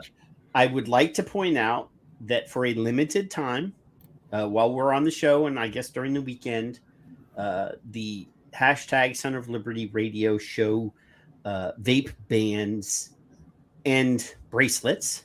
Kevin is holding one. I'm actually wearing one. Are 30% off at vapeband.com using the coupon code Son of Liberty Radio, no spaces. I invite you to get yourself a glow in the dark hashtag clusterfuck vape band. That's right. Or one of these really awesome wristbands with my logo. Mm-hmm. And the crossed. Damn it! Now this is why the tracking. Look, vaping causes cameras to turn. It's a rebellious camera. I gotta come back down here. Vaping caused me to mistrust public health completely. No, public health caused me to distrust public health. Well, that's true. These things are. I should. You know what we need to do is negotiate with Five Ponds, who is our primary sponsor now for Son of Liberty Radio and vaping blog sphere whatever Kevin's website for the year 2022. We should talk to them about a promotion. We should. Yeah. Yeah. If you vape tobacco, if you vape the flavors that I like from Five Ponds, you should get a coupon code. There you go. See, that's what it works. Yeah. So yeah. All I know. Do you know anything? Mail carrier. I saw a mail carrier and then it disappeared on me. It was Janine said it earlier. Something about mail carrier, mail Postie, something else, okay. mail delivery. Okay. Gotcha. Postal. She don't walk something. The streets anymore. I can't do that. I like Janine. She should come on. I love Janine. She should come on the show. I think every time we say her name, we should repeat how much that we love her and we want her to come on the show. Every time. So Janine, who's never been on the show that we love. And we want her to come on the show. That should be just the tagline. Just anytime the name Janine shows up. Janine, who has never been on the show, who's been invited. Should be on the show and that we love very much. And then we love. Yeah. We should just say that every time. And where's Skip? She just doesn't want to come on. Skip's she doesn't working like you tonight. She doesn't like you. I think she doesn't like you. And no, it's because you're so mean to her and call her a grumpy old broad. Has nothing to do with me. Cranky. It has nothing to do with me. Old broad. I can't believe that you would refer to a lovely lady like Skip as broad. Obviously, you don't know me. Sir, she's the only one I love all women and human beings in general, Well, yeah. especially women, and Yeah. believe that they deserve respect and you should not be disrespectful. That's being respectful. That's why I never say the C word. No, that's Ever? a rare thing. Rare, and never to a woman. And if I'm referring, if I say the word bitch, it's Yeah. usually to you. Well, thank you. Makes me And feel I pretty would special. never refer to a lady No, as that word. no, can't, don't, won't. Nope. Yeah, I was raised better than that. Yeah. I say sir and ma'am to all humans, regardless of age. Even though I got in trouble when I moved from the south to the north, Yeah. I actually referred to a lady as ma'am at my new workplace when I moved to Pennsylvania. And at the end of the day, the boss called me into the office and said that they had complained that I was disrespectful to them because I said ma'am. Yeah. And I said, I'm sorry, but I was raised to say sir and ma'am to all humans to show that I respect them and that I'm not being disrespectful. I don't refer to people by their first name. Right. Like, as comfortable as I am with my patients, I never refer to them as their first name. I always say Mr. Such and Such or Mrs. Such and Such. Yeah. I never, I was just raised that way. Now, Janine, who we love and who's never been on the show and we should get on the show, I'll call her Janine because I feel that we are friends now. Yeah. And we will be corrected if she doesn't like that, obviously. No, she actually said that I think sir and ma'am is polite. I could never be insulted by that. See, Janine is good people. Except for... Just saying. But anyway, Kevin, I think we've covered all of our shit tonight. We did? Are you We kidding did. We me? covered all of the shit. Wow. We did. And all of the stuff, even though it seemed very chaotic, except for the gun stuff in the middle, all pointed back to that confirmation bias thing that we all the way back. We showed you the clip explaining what confirmation bias is, and then we showed you multiple examples of confirmation bias. Mm-hmm. And I'm sure at one point or another, every one of us have also practiced and done it ourselves at some point or another before we learned further, But again, we need to prevent ourselves from falling into that hole. Correct. Because we have seen, especially like guys like Johnny Two Vapes, who are falling prey to confirmation bias. They love vaping so much, they're unwilling to accept or admit the difference between less harm and harm less. In his defense, he has in other areas, but that's the one you see more than anything. So I see it like almost every tweet. He says that. No, it's not every tweet. Almost. That's why I said almost. I qualified my statement by saying almost. If it's something that I'm wrong about, I found long ago that my fellow vapors will wrap a ball bat upside my own head first, looking at you, Jim McDonald, and correcting me. I'll hit Jim McDonald in the head with a baseball bat, no problem, Kevin. And well, thanks for defending me. So if I'm wrong on Twitter and I've been wrong completely, then I go, well, shit, damn, I'm wrong.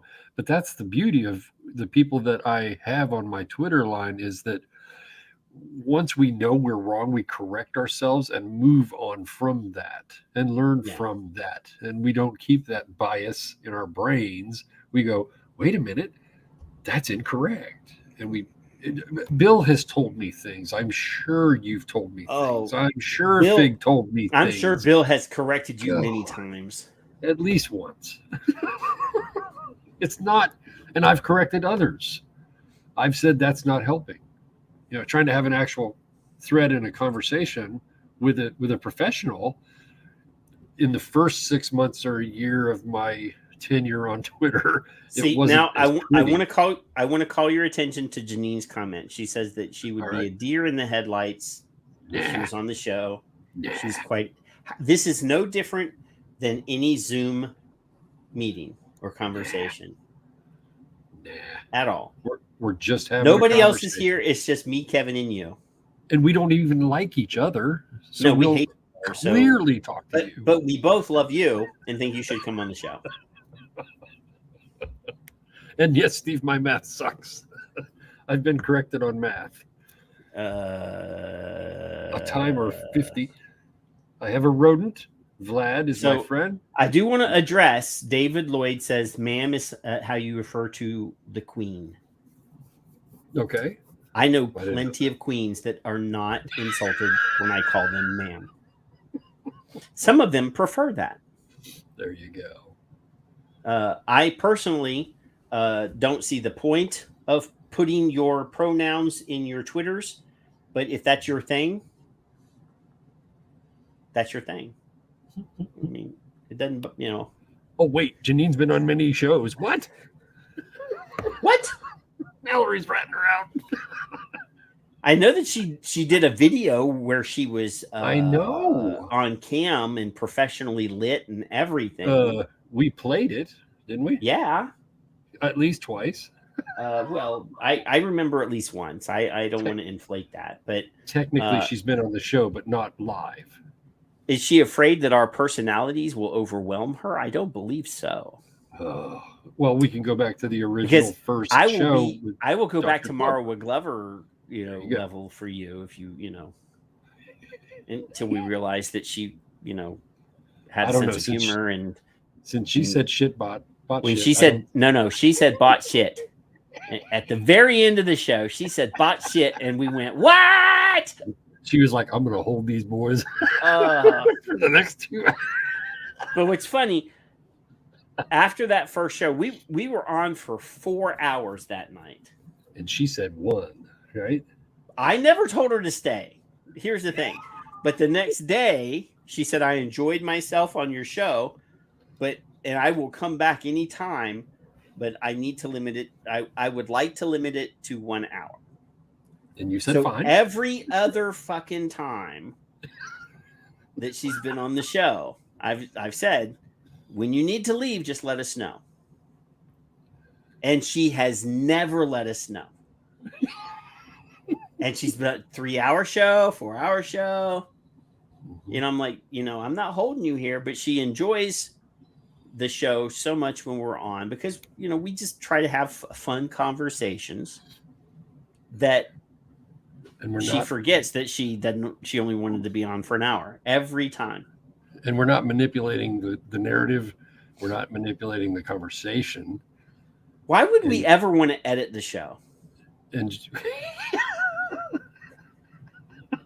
no, there is so much unscripted because we don't script the show. Mm-hmm. Kevin and I we use Messenger and we send each other links, and more often than not, I start at the top of the link list and just work my way down, and that's how we do the show. And then we stop and digress, or every once in a while, like tonight, I didn't warn Kevin about the flat Earth confirmation bias video, just so that I could see his face. I just thought, oh, goody. Here we go. I can bring plenty of And it's almost like God loves me because every time, everything always works out in the end. It's almost like I plan this, and I promise you I don't. It's almost like I planned this and I put a lot of work into this. Other than Google searches and reading Twitter, that is literally all the prep that we do for this show. it kind of brings itself along. And it works because Kevin and I bounce off of each other quite well. It sucks when I don't have a co-host and I have to get a substitute Kevin because the rhythm of the show is not nearly as smooth. I did enjoy the Christmas and New Year shows when we invited the viewers in, even though you weren't here because you were too special and had better things to do, apparently. Yeah. But that was very enjoyable, bringing in the people from the audience to talk. That was cool. Speaking of my grandson, he was here last week, and he's on the floor, and I'm old. We've already determined that. Yes, you are. And he said, Papa, he said, Mama first. Mama play. He's got blocks. He dumps them on the floor, and Daddy usually builds it as high as he can go so he can knock him over. That's his thing. He's 3. Just like me, I like it too. So I'm on my chair. I drop it to the lowest level, and I go over there, and he's like, no, Papa. And he's pointing down on the floor, and I'm like, Papa, not you. Hard. I don't know if I can get it back up. He walks around me, and he points at this. And all that is a piece of foam for anybody that doesn't know that does gardening. Because I already had used it a couple times, and he pointed at it like 3 times, and then guess what? I was on the floor on my knees playing on. Kid is way too smart. So yeah, a little anecdotal moment. Are you sure he's yours? Oh, he's way smarter than me already. I know, that's what I'm saying. Are you sure there's not like a postman in the list or something? 3 years I've told these kids, you're not in charge. He's in charge. And now it's official. He's in charge. Yeah. See, when I was a kid, my dad always told me that I was the milkman's kid and my brother was the junk man's kid, the garbage man's kid. So as we got later in life, and my parents were getting divorced, I reminded him that I'm the milkman's kid. You just need the, when I was a kid, if I wanted like a mini bike or a go-kart, he would say, go find the milkman. That's your dad. That's your dad. Yep. So later on, I said, remember that go-kart that you wouldn't buy me? I'm the milkman's kid. Get the fuck out. That's right. That's right. So have we determined that Janine's coming on then next week? That's what we're doing? I'm going to send her the link. And if she doesn't show, I'm going to say throughout the show, Janine. Friend of the shows, but not a friend of the show.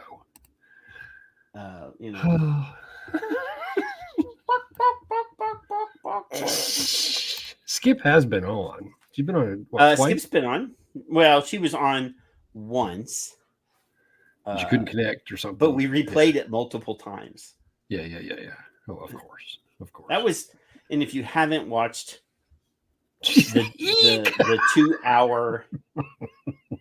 2-hour Skip Murray and Richard Pryor nicotine and neurodiversity show. You gotta watch that show. It's on the YouTube. It's part 1 and part 2. It's 2 1-hour segments. You can listen to it in your car. You can listen to it, while you're doing the dishes. It is I am most proud of that 2 hours. One of the best shows. Even with all the technical glitches that I've edited out. When was that? Do you want the link for the nicotine and neurodiversity, or do you want the link for the show? Because I'll send you the link if you want to come on right now. If you're not already following me on YouTube, that's where the show is. You should be following and then just hit shows or videos and scroll down until you see nicotine and neurodiversity. But I don't see. I'm here. Here it is. Got it. All right. Nicotine. Here's. I gotta actually open it. Now Richard said eek. Richard, that was one of the most beautiful shows we've done. Believe me, because that's part 2. Could see myself in both of you in some respects. And I'm sure, as well as I'm breathing, that others did too. That's This is a very, part one. very important show with you and Skip. Oh my gosh. Those are the kind of shows that you'll never get that from anybody in public health ever, unless it's one of the ones that we already can name. No one will find that kind of quality content ever. Unscripted. We didn't ask you guys any loaded questions. And when Kevin was dating, when he was younger, that was the excuse that girls always gave him for not being able to go out on a date with him. I'm doing my hair that night. My hair. Setting my hair. Not only washing, but setting. You know, if Skip and Richard will come on and talk about what they talked about on the show, Janine, the depression, suicidal ideation, all of that stuff, you can come on and talk about how awesome you are. Oh, look, there's Troop. And Troop says he's looking forward to it, so it's set. So I'll send you the link next Friday evening.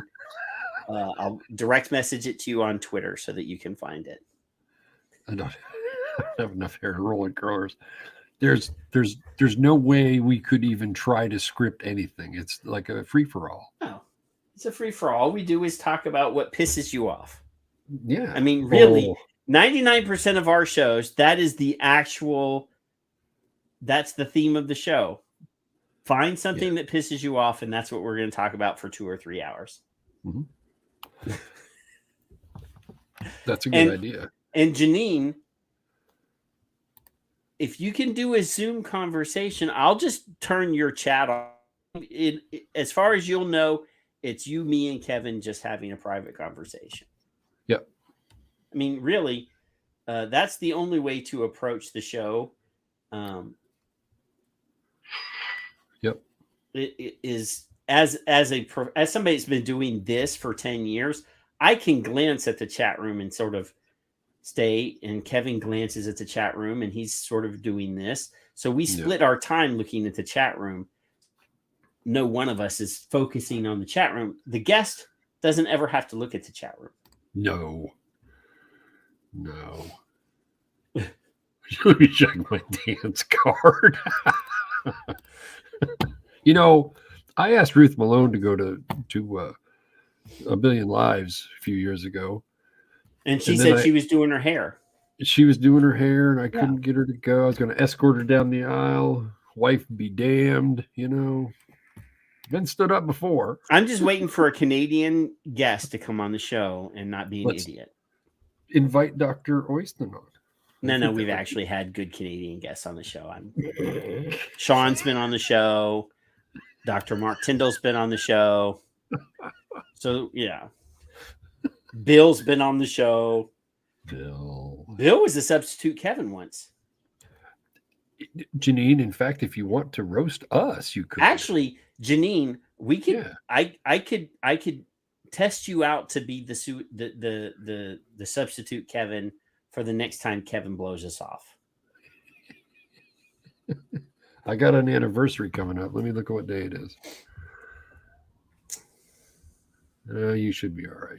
You still celebrating those? I'm surprised your wife hasn't killed you after all these years. February 3rd. That's Thursday, ain't it?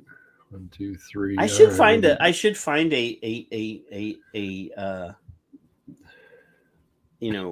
equivalent, a different co-host. Yeah. Like Kelly has, for a long time on, Regis left the show and she ran through a whole group of different co-hosts until she found one, I guess. That's what I should have a tryouts. We should do tryouts. Tryouts for substitute Kevin or replace just to see if one of these days I decide to kick Kevin off the show. I would have a list of candidates. I'd be firing up that chat fast. I can't help myself. So just I don't need all the kudos, but Janice needs support and some sympathy cards. 30 years on next Thursday. 30. Wow. Years. I know. I 30 keep telling her how lucky she is, and she's just shakes her head at me. I don't know what that means. I just don't see how she has not killed you. I don't either. Well, I can duck pretty well now. David Lloyd says that February 4th is his birthday. See? He's going to be like 100. I don't know David, so I don't know. Well, you can't make an enemy out of him that quick. I don't know. He's been pretty sharp in the chat room. You know, he's got to learn that I abuse the guests in the chatters pretty regularly, except for Janine, because we love her and she should be on the show. But she hasn't been on the show. And she should be, because we love her. Just on video once. Yes. Twice. We're not sure. I don't think she likes you. That's probably why. It could be. It could be. I do rub people the wrong way. And, you know, she could be like Charles. Charles doesn't like either one of us. I don't like you. She don't like you. Charles don't like us. It's not good. Sometimes I'm used to people not liking me. I mean, I've been me my whole life. And so it just, you know. It ain't easy being me. 49 years of me being me. So I'm already quite familiar with it, you know. Ugh. Is it hard to believe, Kevin, that I'm only 49 and you're like 70? It is. It is hard to believe. And we still have common ground sometimes. It is. Inflatable flappy arm guy. Yeah, I could get one of those. So just, you know, I got a second camera. I'll put it over here and he'll just be like, woo. Yeah, but then the camera will just follow him. No, the follow camera is only here on this computer. I'm doing the stand-up show tonight, not the sit-down show. All right. So there. So Janine says she's 24 next month. 24? Yeah. 21. They're all 21. Well, no, she actually admitted to being 24. Nope, I can't see that. It says 21. It says 21 to me. I would never disagree with Janine because we love her and she's never been on the show and we really want her to come on the show. Exactly, Richard. Yes. she even wanted to verify it even more. 24 in all caps. She's spelling it out. 21. Maybe she'll come on and correct us. I don't know. My eyes are bad. You saw the study. I'm wearing trifocals. I told you I did it until I needed glasses. 25 plus shipping and handling. That's good. I like that. Yeah. They're all 21, and here's why. If they're not 21 yet, they want to be. And if they're over 21, they want to be. So there you go.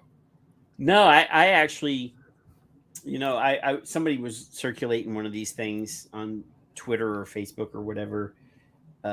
If you had the option to go back to being like 10 years old and knowing everything that you know now, or being handed a $10 million check, which one would you do?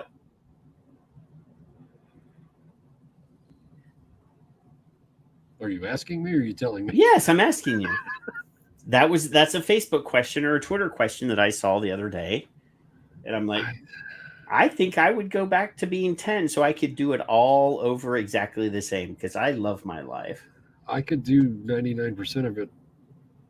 And then the 1% I screwed up on, I wouldn't change a damn thing because even when I fucked up, it fixed it taught me something. You learned. Yeah. And I enjoyed all the fun stuff so much I want to redo it. Right. You know. So I would do it all the same. I wouldn't change anything. But I would like to re-experience all that same stuff again. Right. It's a neat $10 million is money. It's just money. But with all your knowledge, you could probably gain some of that. No, because that means you would be changing stuff. Oh, yeah, that's true. I mean, sure, if I went back to when I was 10, I would say, okay, maybe I shouldn't eat all this junk food and maybe I would be a slightly more healthy. But all of the choices that I made to get me to here, I would make all those choices again. Yeah. But Maybe I wouldn't have ever. Maybe I would have chosen not to smoke.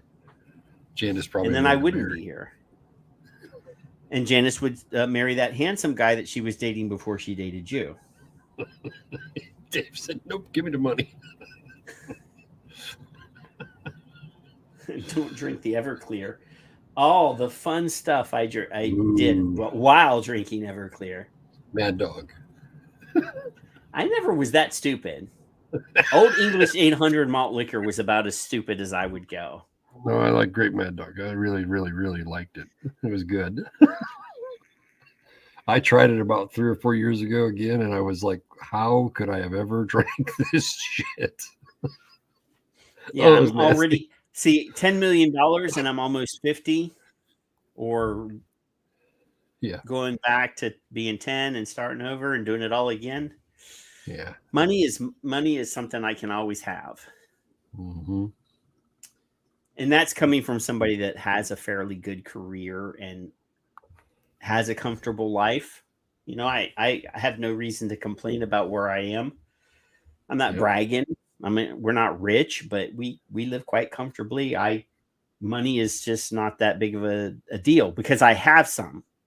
Right. Now, people that don't have any might make a completely different choice.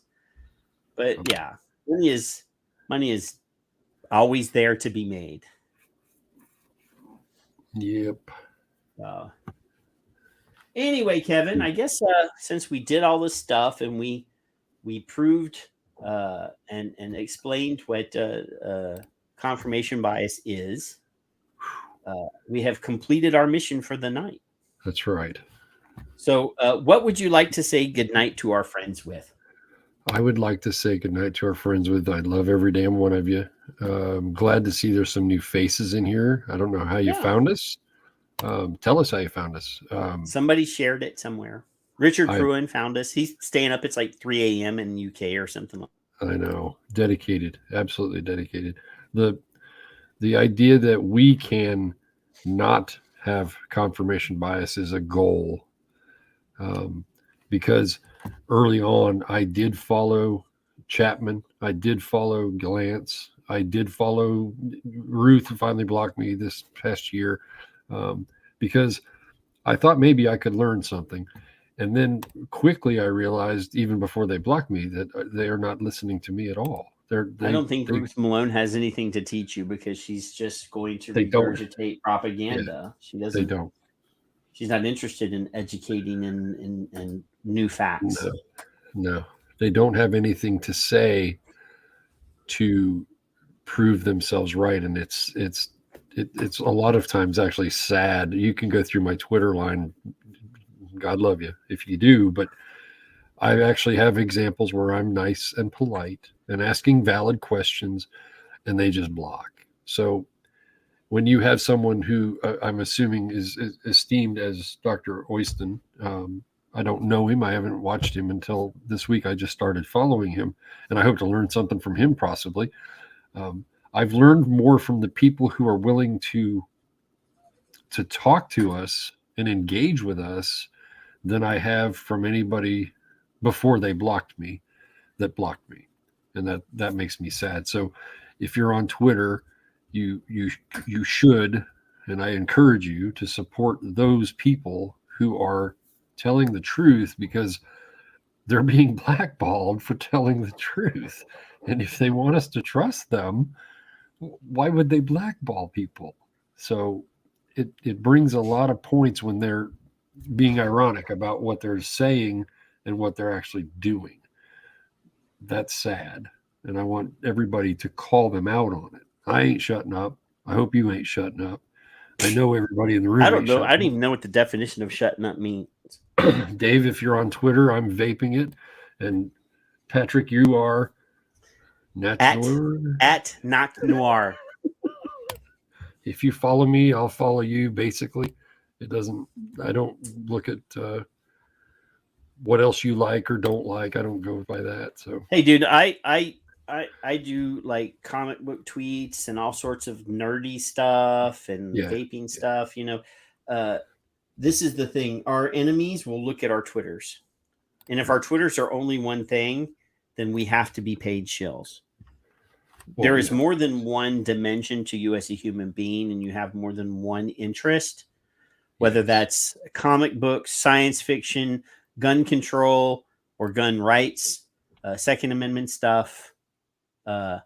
You have to show that you are a complete and total human being, or you're going to have scientific studies like Kevin, because Kevin only tweets one thing. So Kevin is the target of multiple scientific studies where they have concluded that he is not a human being. Just 5 or 6, I think. So right now I am currently having an argument with somebody about female comic book authors and artists. So somebody was saying that some of the people that I follow in the comic book circle are sexist. And I'm like, oh, wow. His wife is his co-author, and they've, crowdfunded one of the most successful crowdfunded comic books in the last 2 years, made $500,000. How can he be sexist? And then obviously it's just like, people like to label each other like, we are the vaping scourge, or as we caught a politician at a hearing writing on a notepad during the hearing when the vapors got up to testify, they wrote the words vaping circus. So people like to slap labels on other people and only describe one facet of their personality and make that all they are. Kevin has red hair, so he is a soulless ginger. That's right. And that's all there is to Kevin. This is the collection right here. All these freckles. Yeah, all those freckles are souls of vapors that Kevin has stolen. I have multiple diagnoses that would put me in the crazy crowd. Little manic depressive, little neurodiverse. If that was the only thing there was about me, right, that would make me an incomplete person. And that's what we have to do, is prove to these people that we're more than one thing, that we are complete people, and that we shouldn't be ignored, that we're not tobacco shills, that we are not cherry picking, that we are not victims of confirmation bias, because that's what these people do. They will say vaping causes erectile dysfunction, or vaping causes blindness, or anything. And then when we show them a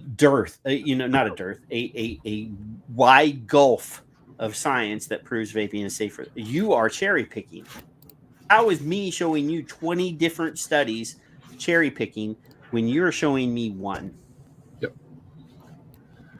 So anyway, we love you guys, especially Janine Timmons, who has not been on the show and should be on the show, and we love her very much. But we love her. Have a nice weekend.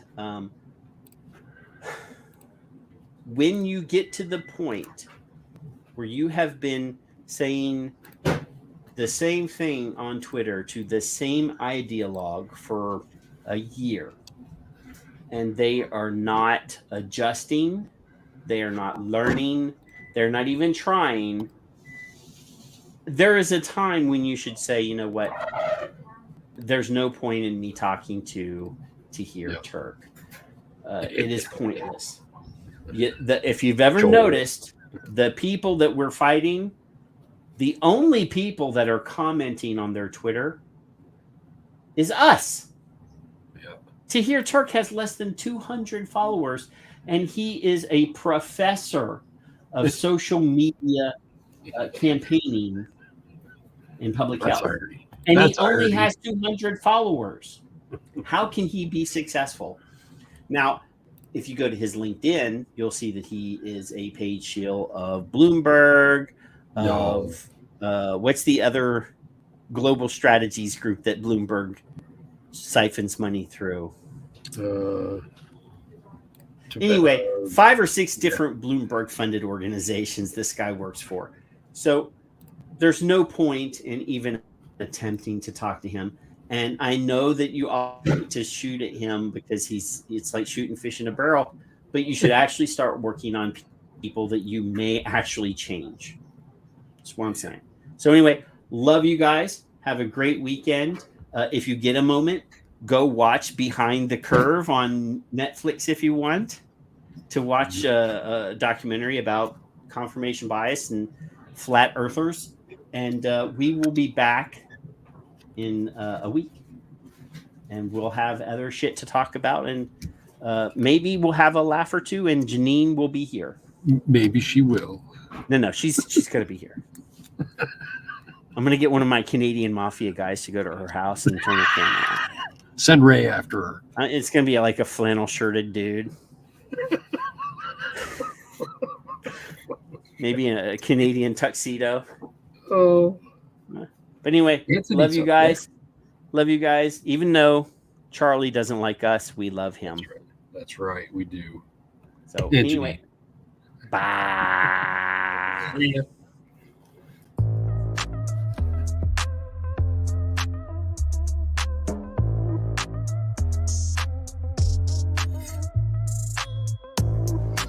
Hello, let me just say I don't like either of you. Well, that's understandable.